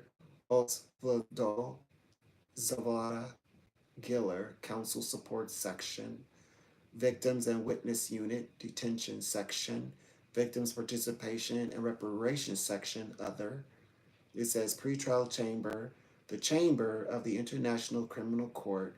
The court issues a decision on Israel's challenge to the jurisdiction of the court pursuant to Article 19.2 of the Rome Statute. The challenge submitted by the State of Israel. Yep, Israel want to use the Rome Statute. It says procedural history. It says on January 1st, 2015, the state of Palestine, the entity, it says accepted the jurisdiction of the court from 13 June 2014. So they accepted the court onwards by way of an Article 12.3 declaration. Oh, the next day on 2nd January 2015, Palestine, um, it says, acceded to the Rome Statute, the statute. So on 22 May 2018, Palestine referred the situation in the state of Palestine to the prosecution pursuant to Articles 13A and 14 of the statute, following which the presidency referred the situation in the state of Palestine, the situation to the chamber. So it says, um, on 5th February 2021, pretrial chamber 1, in a difference opposition by majority, rendered the decision on the prosecution request pursuant to Article 19.3 for a ruling on the court's territorial jurisdiction in Palestine, in which it found that Palestine is a state party to the Rome Statute, and that as a consequence, Palestine qualifies as the state on the territory of which the conduct in question occurred for the purpose of Article 12.2a of the statute, and that the court's territorial jurisdiction in the situation extends to the territories occupied by Israel since 1967, namely Gaza and the West Bank, including East Jerusalem. This is like karma, but I mean, court is so shady. Court be like matching that stuff to your DNA. Court is like, it just happened to be Rome, it's Rome statute that Israel has to challenge, considering Israel's historical Rome. It's so crazy. It's wild. Yeah, court, that's definitely real court. This is definitely court. So on 3rd March, that karma, that good, like they say, that justice, that justice is wild. Okay, so March 3rd, okay, so 3rd of March 2021, the prosecutor announced that the opening of an investigation with respect to alleged crimes within the jurisdiction of the court committed in the situation since 13 June 2014, excuse me. On 17 November 2023, okay, now we're getting up to speed here.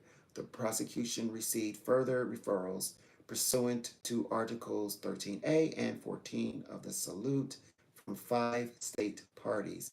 On 14 January 2024, 2 more state parties submitted such a referral to the prosecution.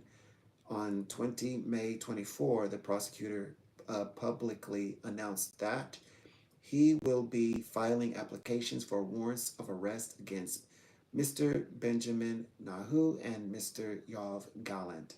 On September 24, the registry transmitted the challenge into the case record. Israel requests the chamber to declare with immediate effect that the investigation of the prosecutor in the cases of Mr. Netanyahu and Mr. Gallant and the proceedings before this chamber under Article 58 of the statute are to be suspended until the court has given its ruling on this challenge to its jurisdiction to determine that the application concerning Mr. Netanyahu and Mr. Gallant and any investigation action on the same jurisdictional basis, like who are you? Okay, are not within the court's jurisdiction. Like, excuse me, who you think you are, and to dismiss the prosecution's application for arrest warrants for Mr. Nahud and Gallant. That's like, you have no power here. I mean, that the rest, these two men are like rested in their privilege, like do what we want, and not even realizing that they're cultivated and brought up in the normalities to do exactly like have free moving unchecked. You know, other people don't have that luxury. That's why when I say privilege, that's what I mean. Other people would not have had that luxury. When the first president of America, George Washington, extended this to you and become in effect November 28th, that's why you're going to be giving Thanksgiving. It is the agreement between Christian and Jewish coming together, the Old Testament and New Bible, if you want to say it that way, coming together. That's what it means. That's what it means when America celebrates Thanksgiving. On 23rd September 24, the prosecutor submitted its response to the challenge. The response, and then October 7, 2024, okay, now we finally made it to October. When we're going to get to November, the registry transmitted into the case record a request by Israel for leave to reply to the response, the leave to a reply request. Okay, then it says determination of the chamber, preliminary matter. It says, with regard to the leave to reply request, the chamber considers that the challenge and the response are sufficiently clear and that the issues identified by Israel for further submissions could either have been reasonably anticipated or do not relate to matters that the chamber requires further information on. The leave to reply request is therefore rejected. Consideration of the challenge. Israel challenges the court's jurisdiction regarding the prosecution's application for warrants of arrest against Mr. Nahu and not to Nahu and Mr. Gallant and any other investigative actions on the same jurisdiction basis. Like you don't even have the jurisdiction to even investigate this matter. Like who are you? So that's basically what it says. Israel argues that Palestine does not possess the competencies required under international law to be able to delegate territorial jurisdiction to the court. The court begged to differ. Palestine had taken care of this. They said like as early as like 2014. That's what they set up here earlier. They were on it. They were on their game. Like, hold on. Let me see. When did they say it? Like 2015 actually. 2014. 2014 onwards. They were on it. Like 2014, 2015. They got it done. Okay, so let's come back to this. All right. It says, in terms of standing, Israel refers to the chamber's holding, In terms of standing, Israel refers to the chamber's holding in 2021 that issues of territorial jurisdiction may be raised by interested states based on Article 19 of the statute. Israel submits that it is a state. So Israel says we're a state, though they're not. We're a state from which acceptance of jurisdiction is required under Article 12 of the statute, even if there is another state which has delegated jurisdiction to the court for that same situation. So, okay. And then it says 13, it says, this is incorrect as a matter of law. In the matter of under consideration, the acceptance by Israel of the court's jurisdiction is not required, as the court can exercise its jurisdiction on the basis of the territorial jurisdiction of Palestine. That's in 2014, 2015, when the state of Palestine accepted those terms with the court. As soon as there is one jurisdictional basis pursuant to Article 12.2a or b of the statute, there is no need for an additional one. That means you got it. When we get started, when we get involved, it's too late. We are in it. Okay, it says Israel then also argues that its claim that Palestine is not a state on the territory of which the alleged conduct occurred is in itself sufficient to make it the sole state whose acceptance of jurisdiction is required. It points out that it would be problematic to deny. In other words, they don't even have a state. What are you talking about? Standing on the basis that a state needs to establish the merits of a jurisdictional challenge as a prerequisite to its standing to make it. In other words, you got to be a state to stand as a state, to speak for a state. We're a state. They're not a state. So Israel submits that all that is required for it. It's like someone who has to defend their American citizenship, and then then people say, well, first of all, they're not American, so they don't have an American citizenship to defend. Okay, that's basically what they're saying, but it's more like Israel Palestine or state. It says Israel submits that all that is required for it to have standing under Article 19(2)(c) of the statute is that its claim is prima facie tenable. Okay, what does that mean? It says Israel further alleges that it has an immediate right to challenge jurisdiction under Article 19 given the current stage of the proceedings. We're going to have to look it up because they didn't. I know they, yeah, and they emphasize have the right. They emphasize it. It means it's a legal term, prima facie, commonly used to refer to either a piece of evidence, okay, presumed to be true, okay, when first viewed, a legal claim, okay, that means that, okay, so that one specifically, a legal claim, that's what they're relying on, in which enough evidence is presented to support the validity of the claim. Okay, got it. Makes sense. That makes sense.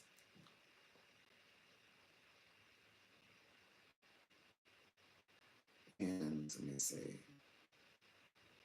1 second. Something caught my eye.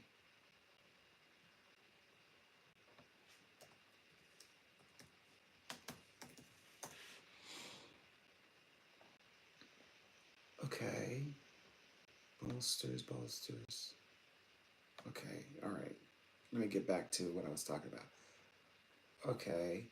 Okay, so Israel further alleges that it has an immediate right to challenge the jurisdiction under Article 19, given the current stage of the proceedings, and that it is in fact under an obligation to do so now pursuant to Article 19.5 of the statute. According to Israel, its obligation to act without further delay is triggered by the fact that it now knows, based on the public statements of the prosecutor, on the basis of requests for assistance it received from the court, that Israeli nationals are the subjects of applicants for arrest warrants in relation to acts that allegedly took place on the territory of Gaza.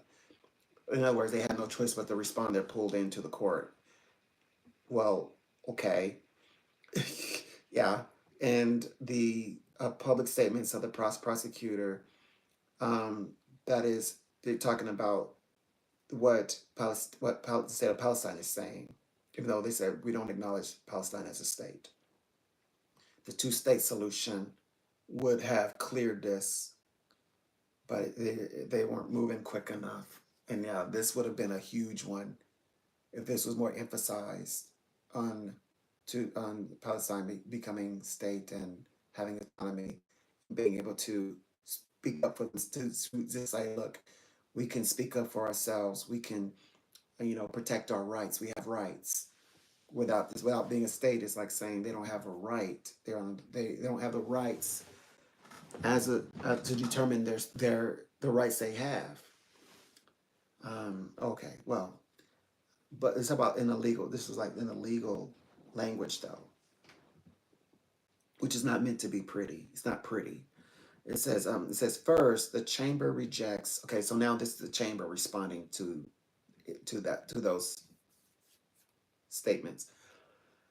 First, the chamber rejects Israel's argument that merely because it claims that Palestine could not have delegated jurisdiction to the court, the chamber would have to ignore its previous decision rendered in a different composition, which has become res judicia. Okay, that's another term. Let's go look it up, which means is a principle used in a civil litigation, a matter judged. Okay, indicates the final judgment based on merit. Another plaintiff cannot relegate the same matter for the same cause and action. Interesting. Very, very crafty. Huh. So indeed, so it's like which has become res judica indeed. So that is like a that's they kind of like that's like a shade. They kind of threw a little court shade there. All right. In other words, you're trying to turn this around. Okay, but no, it cannot be turned around. Even that's what a res judica is. Okay, so there is a fundamental. Did you catch that?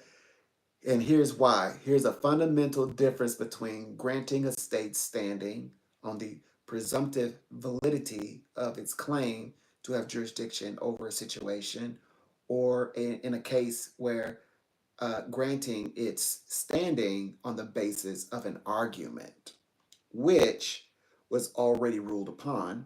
Yeah, that's what judica means. It means it's already been ruled upon, and you cannot come in and you can't turn the table around and say actually it's because no, it's already been the ruling has already been applied to one side and cannot be given to the other side. That a particular state party does not have jurisdiction, so which already has ruled that a particular state party does not have jurisdiction. So, which is saying Israel doesn't have that jurisdiction. It says in any event, Israel's standing is not an issue in this instance, as Israel clearly would have standing to bring a challenge as it says as the state of nationality under Article 19.2b, Juncto Article 12.2b of the statute, if the chamber decides to issue any warrants of arrest for Israeli nationalists. So they can go further. They could potentially pursue it with the nationals. This would be tapping into Zionism and maybe even a little bit of white nationalists. This would be tapping into those that territory. It's the courts always leave options open, room for options. The issue before the chamber is whether Israel is in. So the issue at hand right now, we're talking about, only thing we're focused on right now, the the issue is like we have the power. Okay, the court has power. The issue before the chamber is whether Israel is entitled or indeed obliged to bring such a challenge before the chamber has ruled on the prosecution's applications for arrest for warrants of arrests. It says the chamber notes that states are not entitled under the statute to challenge jurisdiction of the court on the basis of Article 19 prior to the um, issuance of a warrant of arrest or a summons. Indeed, the prosecution typically conducts the entire application process under Article 58 of the statute ex parte, a party. It says states therefore only become aware of the existence of the proceedings after the court has ruled on the application when the arrest warrant or summons is notified to them and made public. The wording of Article 19.2b of the statute makes it clear that the states may only challenge the court's jurisdiction in relation to a particular case, as in, i.e., after the relevant pretrial chamber ruled that there are reasonable grounds to believe that a person has committed a crime, as in prove your before proven guilty, prove your innocence, prove your innocence, before you're proven guilty, within the jurisdiction of the court, and issued a warrant of arrest or a summons to ensure the person's appearance before the court. So this ensures that the person shows up. Okay. The chamber wishes that you gotta follow. Like you're subject and you have to follow the rules. The chamber wishes. This is what the wishes of the chambers are. The chamber wishes to reassure Israel that it will not be stopped on the basis of Article 19.5 of the statute from bringing a jurisdictional challenge because of the public statements made by the prosecutor or the request for assistance it has received from the court in relation to the investigation. Yeah, you get your day in court. Israel will have the full opportunity to challenge the court's jurisdiction and or admissibility of any particular case if and when the chamber issues any arrest warrants or summons against its nationals. So their courts is already setting this up that they intend to go after nationalists who are invested in. That means, yeah, they were going to be tapping into my Zionist. Um, Nothing wrong with the city of Zion. God is the founder of the city of Zion, which is the city for the humble over Babylon. That's in Isaiah. So I'm just saying, people who may be like, as you said, Israeli nationalists, maybe Zionists, and I'm pretty sure, well, there's going to be you're going to have white nationalists in there. You're going to have that. Sorry, it's just what it is. It is what it is. Okay. The chamber hereby, so it's like, therefore, for the above reasons, it says rejects. So in two things. So it rejects Israel's request for leave to reply, and it rejects Israel's challenge to the jurisdiction of the court pursuant to Article 19.2 of the statute as premature, meaning they can't, and it's signed off on it. The judge, Reen Adelaide Sophie Elefini Gunsa, and Judge Betty Holler, and Judge Nicholas Gallo presiding, all honorable, dated, it says this Thursday, and it's on the 21st of November, which is the begin. Oh, that is so riveting, because this is okay. So under the constellations, the real constellation dates, let's look it up. So the real constellation dates, we're looking at Scorpio. Scorpio is when okay, the karma experience for Scorpio is when you lose your power, like you become a victim, like a classic victim. But let's see. Okay.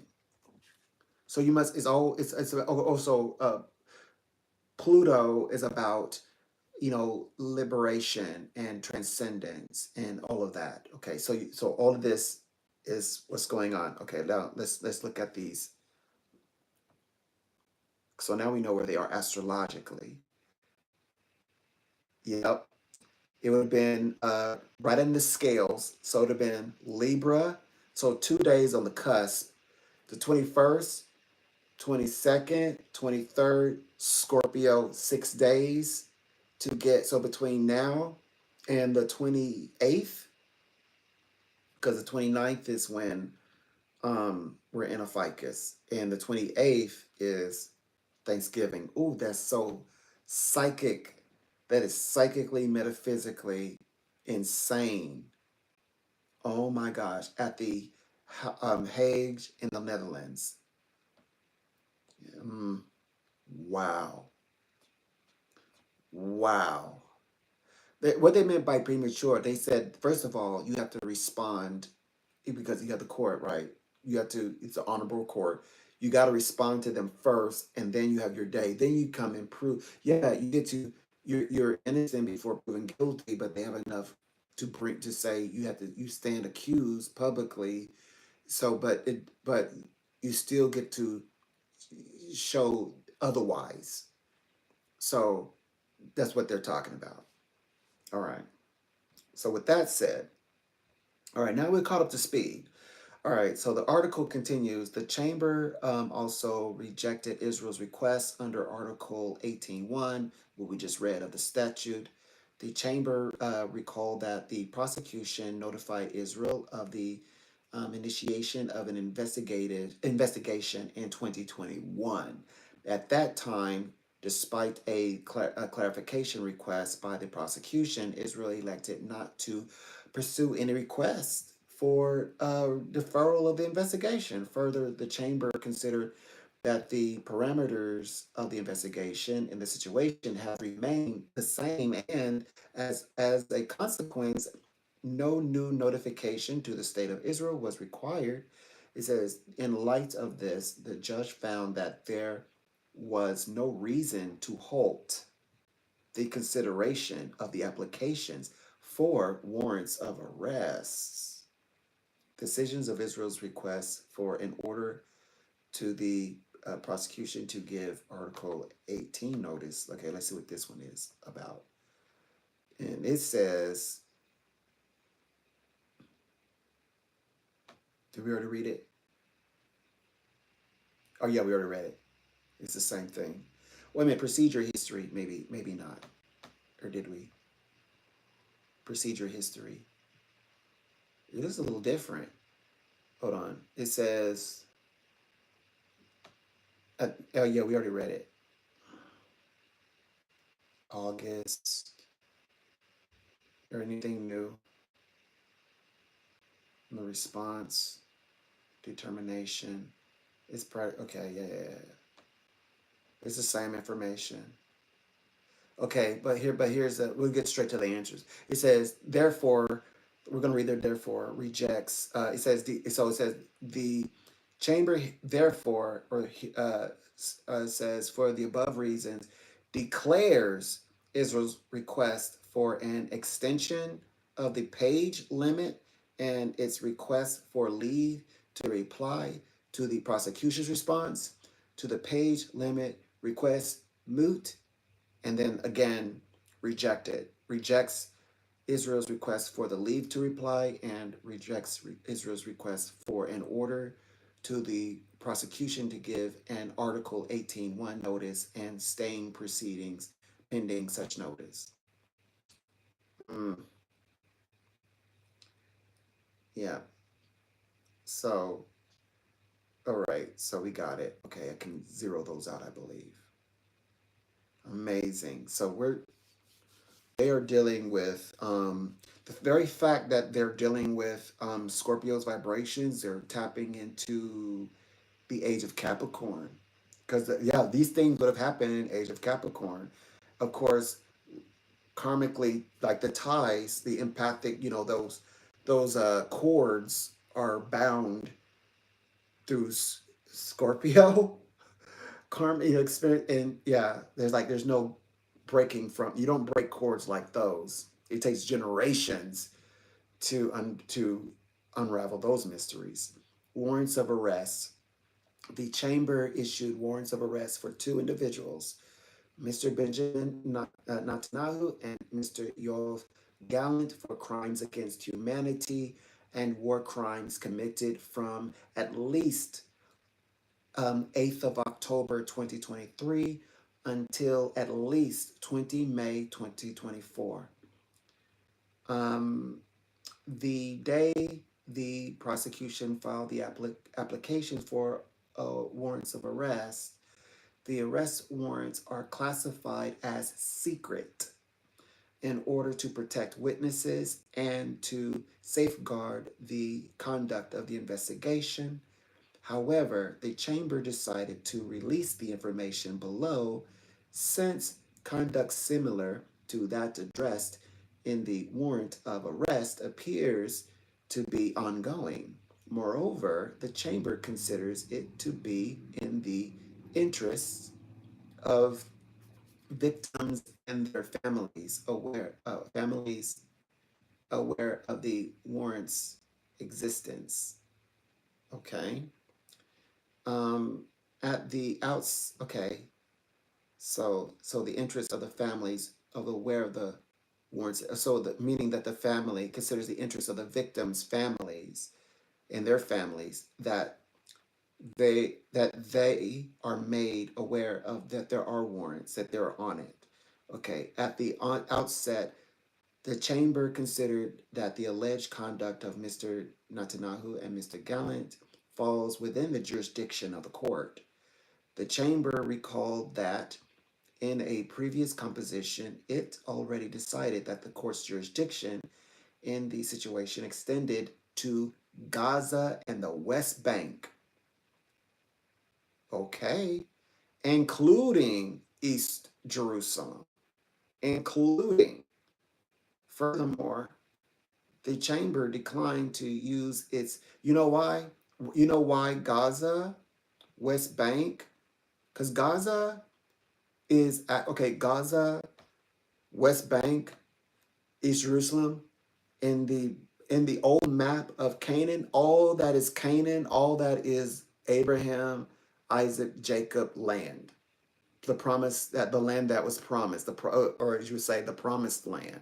Now, of course, time and reality and modernization, you know, like the different, I guess you want to say, tribes within the house of Jacob, begin to shift, like now Palestinian are Muslim, they're Semitic and Muslim, you know, and then you have Israel and they're, Jewish, Israeli, So it's like, however, when you draw the line, all of that is, and guess who was here all the whole time that Israel is here?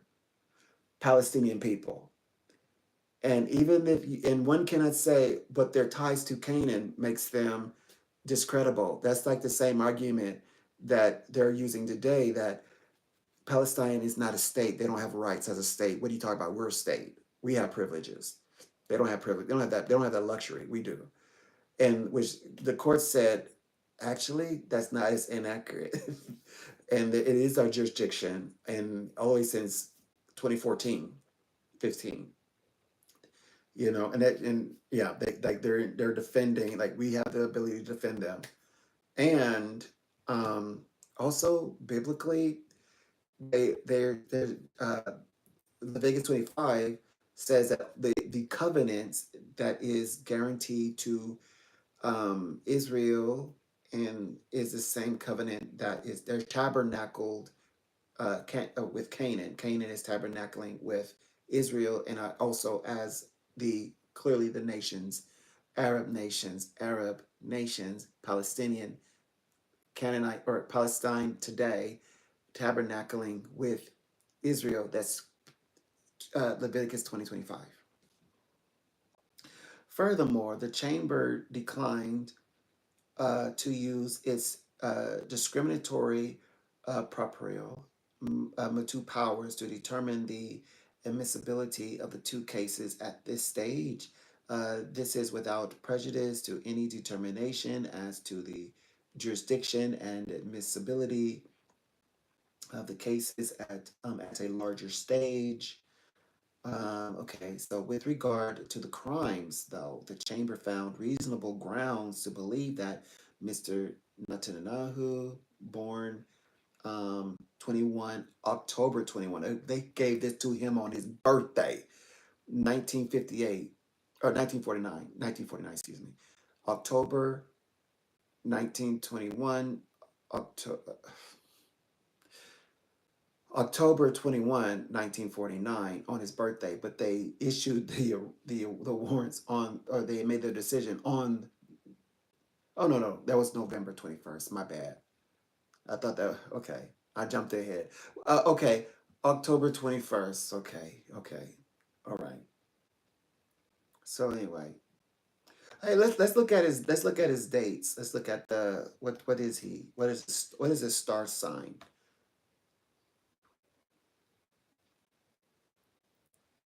How's your new sign? New. Let's see.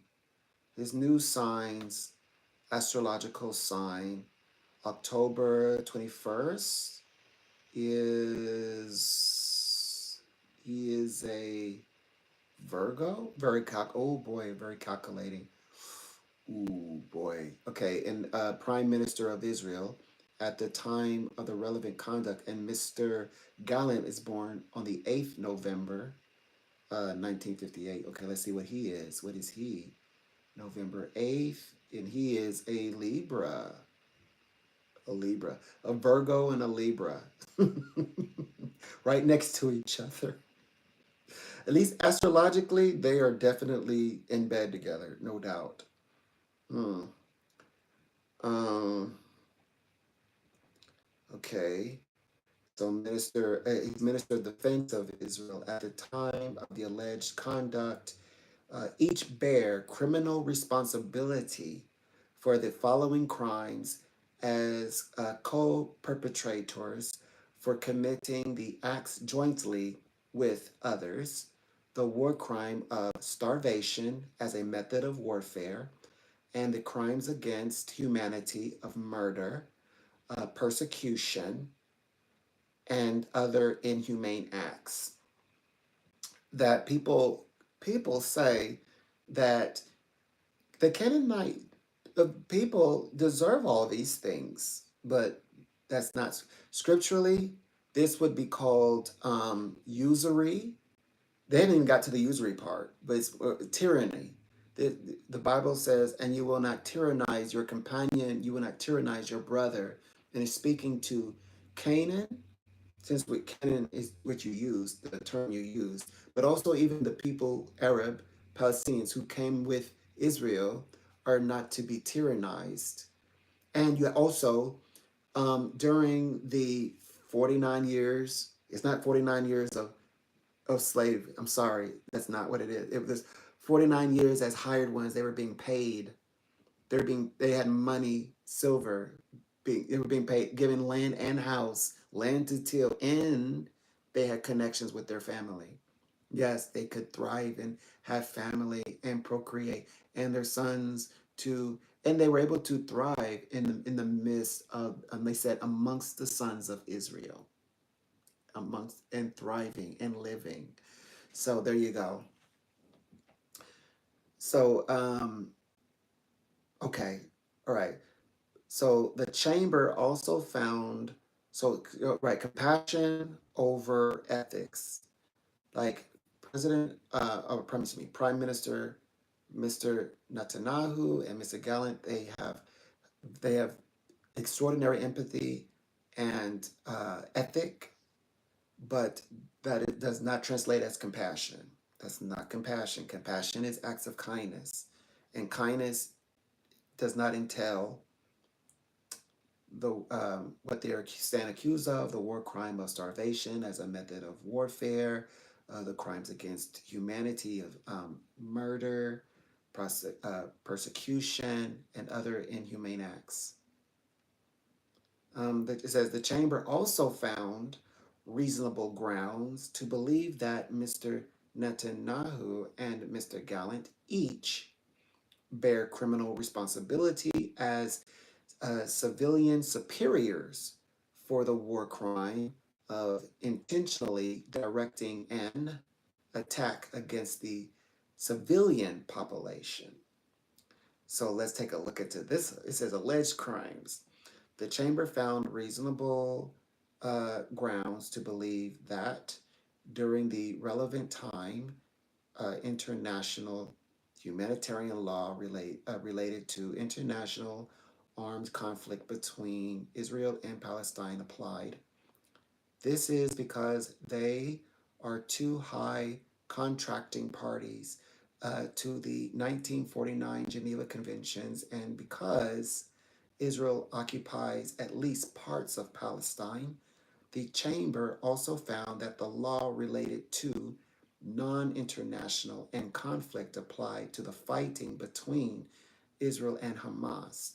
The chamber found that the alleged conduct of Mr. Netanyahu and Mr. Gallant concerned the activities of Israeli government bodies and the armed forces against the civilian population in Palestine, more specifically civilians in Gaza.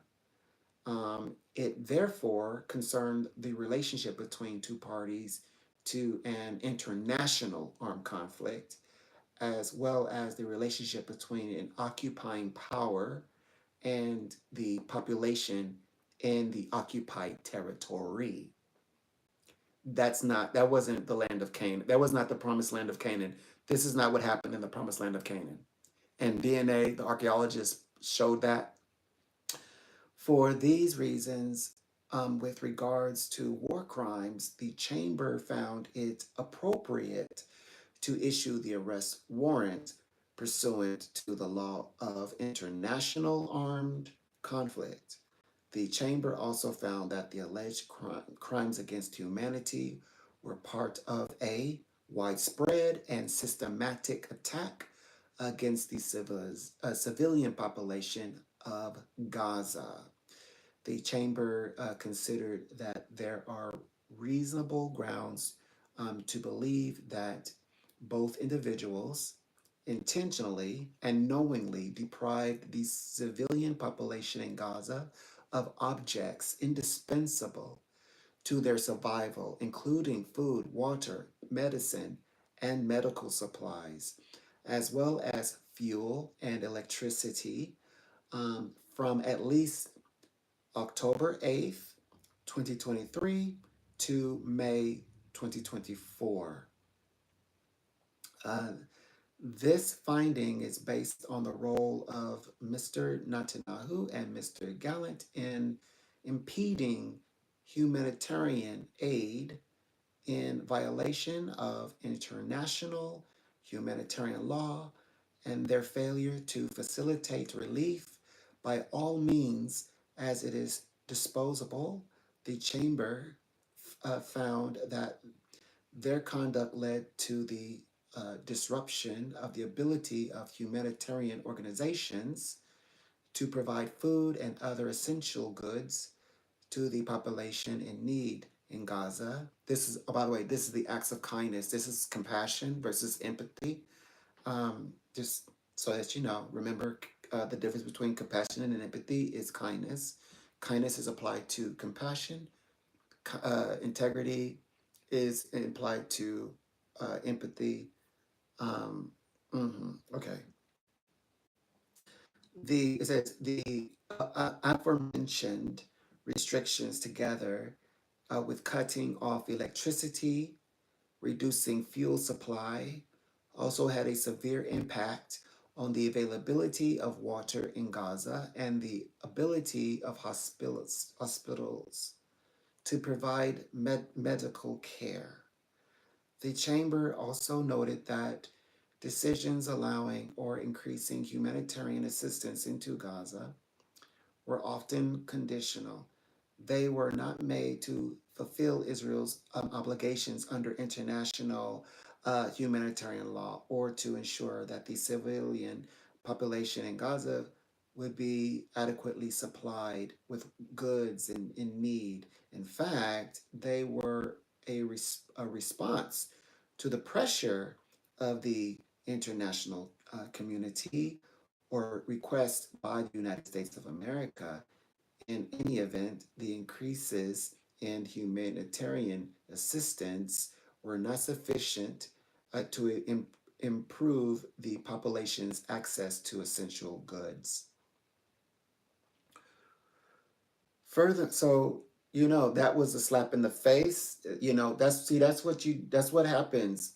The covenant, right? Who's given by the forefather, the covenant father, the covenant, you're the covenant holder. George Washington made covenant with Israel, not the other way around. Israel didn't make covenant with George Washington, first president of the United States of America, with America. George Washington made covenant with Israel. Okay. So, and then he, President Netanyahu said, forget about your wisdom to the president, current President Biden, the billions of dollars and millions of dollars yearly. We don't care. We don't care about your West warrants. Slap in the face. And here it goes right here. It goes, in fact, they were a response to the pressure of the international community or requests by the United States of America in an event, so meaning to supply all the acts of kindness part, and then in any event, in any shape or form, it was not met. It says the increases in humanitarian assistance were not sufficient to improve the population's access to essential goods. Furthermore, the chamber found reasonable grounds to believe that no clear military need or other jurisdiction under international humanitarian law could be identified for the restrictions placed on access for humanitarian relief operations. Right, go after the ones who did it. You like, right? Go after the ones who did it. The other people, they were like, I don't even know how they even got it. Like, how did they get in the sky anyway? You know, they don't even know they don't know what's going on. They don't even know what's going on. It says, despite warnings and appeals, everybody get our president tried like to warn, appeal. It says, despite warnings and appeals made by in inter in inter alia, the UN Security Council, that's the United Nations Secretary General, states and governmental and civil society organizations about the humanitarian situation in Gaza. Only minimal humanitarian assistance was authorized. In this regard, the chamber considered the prolonged period of deprivation and Mr. Netanyahu's statement connecting the halt in the essential goods and humanitarian aid with the goals of war. The chamber therefore found reasonable grounds to believe that Mr. Netanyahu and Mr. Gallant bear criminal responsibility for the war crime of starvation as a method of warfare, and period. That is its own paragraph. The chamber found that there are reasonable grounds to believe that the lack of food, water, electricity, and fuel, and specific medical supplies created conditions of life calculated to bring about the destruction of part of the civilian population in Gaza, which resulted in the death of civilians, including children, due to malnutrition and dehydration on the basis of material presented by the prosecution covering the period until 20 May 2024. The chamber could not determine that all elements of the crime against humanity of extermination were met. However, the chamber did find that there are reasonable grounds to believe that the crime against humanity of murder was committed in relation to these victims. In addition, by intentionally limiting or preventing medical supplies and medicine from getting into Gaza, in particular, anesthesia machines, uh, mhm, asthmatic machines, anesthesia, anesthesia machines, excuse me, anesthesia machines. The two individuals are also responsible for inflicting great suffering by means of inhumane acts on persons in need of treatment. Doctors were forced to operate on wounded persons and carry out amputations, including on children, without anesthetics, and or were forced to use inadequate and unsafe means to sedate patients, causing these persons extreme pain and suffering. This amounts to the crime against humanity of other inhumane acts. This is not what happens in the land of promise, in the land of Canaan. This is not what happens. And, not even biblically, this is not what happens. It says the chamber also found reasonable grounds to believe that the above mentioned conduct deprived a significant portion of the civilian population in Gaza of their fundamental rights, their fundamental rights, including the rights of life and health, and that the population was targeted based on political and or xenophobic national grounds. It therefore found that the crime against humanity and persecution was committed. Like this has never been put on. Um, First of all, it's never been put on Israel, but like this is one of a part of that Israel has had I'm going to say it has had the privilege luxury of pushing this aside, and now they do need to to accept the responsibility that one has when you have the privileges. You have to accept that yes, there are privileges you have that others do not have, that do not possess. That yes, just because you can wield it, but it doesn't mean that you should. And because you can will it doesn't mean you could. Meaning that there is not a consequence for wielding such a power. To exercise a unchecked privilege is because it's there doesn't mean it's there to be used in the context to use it in to to uh, contradict compassion contradict compassion. It's all about like ethics. Ethics doesn't help this situation. Yeah, it's ethical, you're following the ethics, but the compassion that's not present, it just there's just no way around it.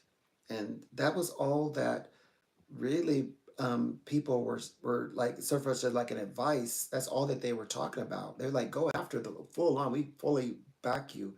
Like here's like money, here's billions, here it is. But like have like compassion for people. Yeah, they are, yeah, that's the bloodline, but they had nothing to do with it. That was where That's where the mindset, I believe, where like Biden was like, I trusted you, I gave you these abilities and I trusted you, and this is what you chose to do with it. Like you got yourself in this situation. And this time it doesn't just go away. Um, for President Nahu specifically and Mr. Gallant. It says, finally, whew, the chamber assessed that there are reasonable grounds to believe that Mr. Netanyahu and Mr. Gallant bear criminal responsibility as civilian superiors for the war crime of internationally directing attacks against the civilian population of Gaza. In this regard, the chamber found that the material provided by the prosecution only allowed it to make findings on two incidents that qualified as attacks that were intentionally directed against civilians. Reasonable grounds to believe exists that Mr. Netanyahu and Mr. Gallant, despite having measures available to them to prevent or repress the commission of crimes or ensure the submittal of the matter to the competent authorities, fail to do so. So to suppress it, they can no longer. Yep, Jupiter is a planet of justice. You know, so yep, and then the seat of Jupiter, of course, is the old White House. Yeah, Jupiter is shining on you if you're doing good, if you're doing bad. I promise I'm not playing off of Santa, but that's pretty much it. And yeah, can't like be the question mark, you know, the secret, you know, like you look at you see all this renaissance and then you see somebody oddly enough dressed in black, you know, like, you know, and puppeteering thing. No, Jupiter's not having it. Jupiter's like, here's all the lights. I always describe Jupiter as like like police officer, like shining the brights, like brights and lights on you. All like we see what you're doing good, whether you're doing good or bad. Oh, I see you do a backflip. Cool, awesome. Or we have in your pockets. You know, absolutely.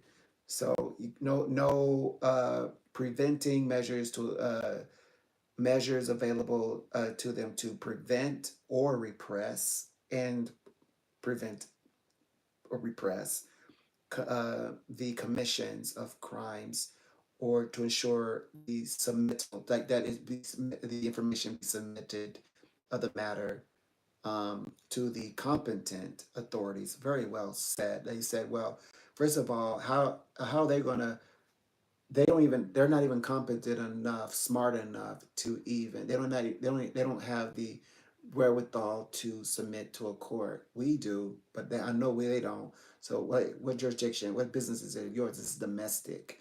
And then it's like, excuse me, like to then this is in quotes, ensure the submittal of the matter to the competent authorities, and then comma fail to do so. So they didn't even submit information. So the background. Okay, so this is kind of like what was already stated. Oh, okay, I can read this part because it's only like a paragraph. It says the background of it all. In hindsight, on January 1st of January 2015. So it's 2014 when they began when they started the process, and that was found in the I guess in the document. But now it's saying this is why this is the legitimacy of the you want to say the state of Palestine.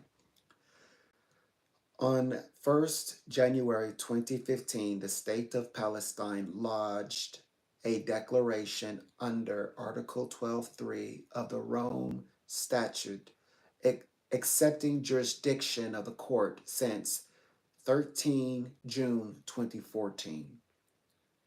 Right? Okay. So that's what makes them legitimate. On 2nd January 2015, the state of Palestine, because remember, people don't want to accept Palestine as a state, and they're saying, wait a minute, Palestine is not a state.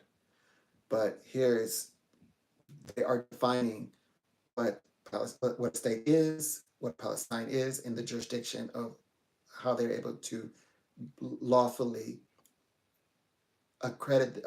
lawfully recognize Palestine as a state. On the 2nd January 2015, the state of Palestine acceded to the Rome Statute by uh, depositing its instrument of accession with the United Nations Secretary General, the UN. Thank you very much. Okay, the Rome Statute entered into effect for the state of Palestine. So basically, it's kind of like Jubilee.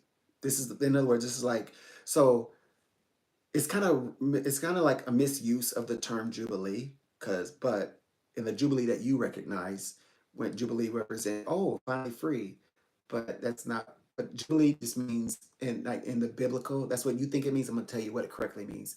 First of all, there were nothing to be freed from because they were always getting paid. But when you Jubilee, that means you now you take a break, you go join your family, and now you get to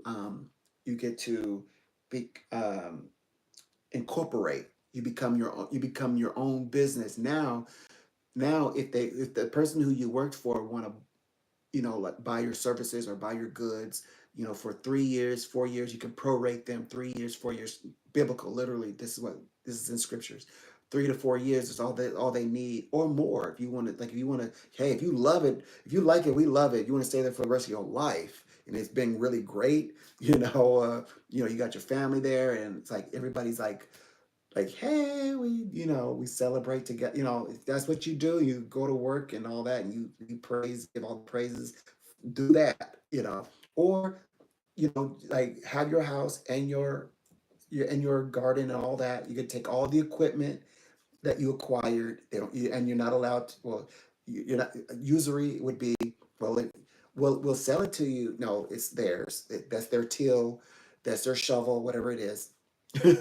And now they can, since they're incorporated, now they would be selling their services, and they're teaching their sons to sell of their services as well to other people. It's like you wouldn't take your son and be like, son, you have to go work for them for nothing, or bring me the money you make. No, that's also against the rules, and an uncle can't do that to a nephew, and a nephew can't do it to an uncle. You actually, so family members, yeah, it's in the same chapter, by the way. Um, like the person goes, and you raise that person, that man, to go out and make his own money. And okay, so about the uh, Jubilee part. So this is very much like describing a bit of a, I know you might say emancipation, but or maybe even a little bit of a divorce, a legal of getting away, like divorcing, you, but a jubilee kind of feel is here as well. Interesting, very interesting. Um, Meaning can now seek after self determination, as that's how it could translate. On 22nd May 2018, pursuant to Articles 13A and 14 of the Rome Statute, the state of Palestine referred to the prosecutor the situation since 13 June 2014 with no end date. Okay. On 3rd March 2021, the prosecutor announced the opening of the investigation, okay, into the situation in the state of Palestine. This followed pretrial chambers one's decision on February 5th, or 5th February 2021, that the court could exercise its criminal jurisdiction in the situation, and by majority, that the territorial scope of this jurisdiction extends to all of old Canaan, that'd be Gaza, West Bank, including East Jerusalem. hmm Um, on On 17 November 2023, the Office of the Prosecutor received a further referral of the situation in the state of Palestine from South Africa, Bangladesh, Bolivia, Comoros, Djibouti, and on 18 January 2024, so that was at the top of this year, that means February. Okay, so we're on our way to Age of Aquarius. Age of Aquarius started in April, and the next month over. And so January 2024 is when Age of Capricorn people are like putting this information for these referrals for to go forward. And then February 8th through the 10th is 2024 is Age of Aquarius. Also, the Wood Dragon, or the Year of Resources. Okay, so the Republic of Chile and the United Mexican state additionally submitted a referral to the prosecutor with respect to the situation in the state of Palestine, and close. Okay, so there it is. So that's the information at hand. That is the information at hand. And so this is the first, so this is um, what's going on here. This is what's being sought after. So I like the idea. I love the effects that this portrays because it teaches so much. And there's just so much that is guaranteed, considering that, yes, this is like an in-house it's like a fight that's going on in-house, but that it's looking at things with a more clear lens. So I do like that. So that answers so many mysteries and riddles of like why certain things or acts are moving and as they are moving in such a way. This is now we understand why that is. It's very good actually. It's a very good um, I would say situation to be in because it just there's so much validity here. So many answers that come from here. Um, because when one is thinking about like what's going on, what happened, and all of these kinds of things, you know, it's it's something that you would say these are things that don't need to happen today. It didn't happen then. It doesn't need to happen today. And there's a way where everybody can get what they want, can have as they say, self-determination and the ability to pursue after happiness, the factors of liberty, and of course Scorpio is at place. But when I come in and I add my further studies, we're talking about um, the the liberation of Pluto.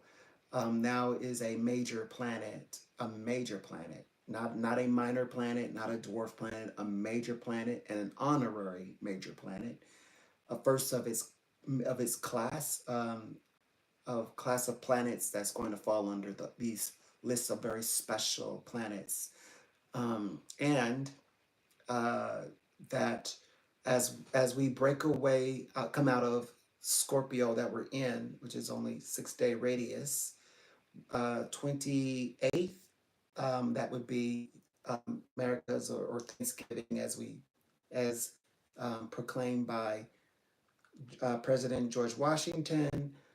We then enter into, of course, the symbol of where um, you have the astrological sign of ficus, and that is like the figure of a man holding the serpent, the head of the serpent, and the tail of the serpent, and the covenant therein that is established, that's created there, established there, representing transcendence, that's represented transformation, liberation, the ability to unshackle one's self, including which is the age of Aquarius.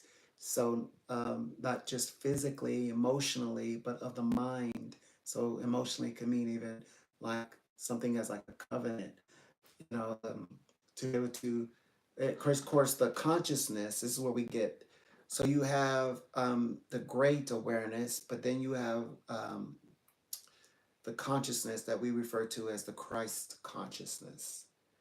The Christ consciousness, the great awakening, the great awareness, the higher awareness, all of that allows us to interpret the information that's coming through and actually take charge of that information. It's not like, well, why did you do that? Well, that's because I was following orders. This is what was dictated to me. How is it my fault? How was I to know? So instead of that, it's more like information, critique it, critical think, decide, act.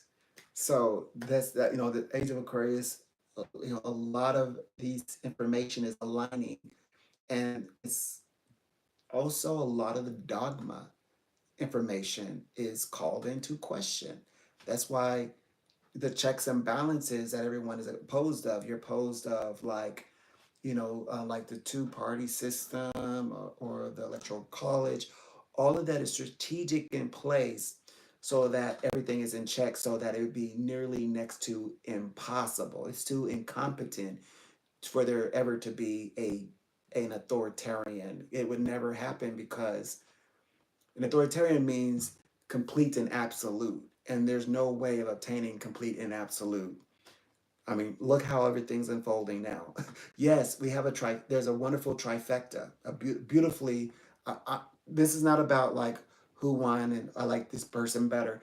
I'm, I love, champions. Gods love champions. I'm saying that it is, what do you call, iconic. A trifecta. Trifectas are rare and coveted. So all three of the branches, wow, in control of all three of the branches. But even with that, you'd say, oh, they could now become, no, they can't, because the checks and balances, yeah, it's too incompetent to for it to ever become where one can obtain the authoritarian position. He can't do that. He can't. And it's proving itself now. It's proving itself now. But there's so much more predictions about this upcoming. So I'll see you all in the next one.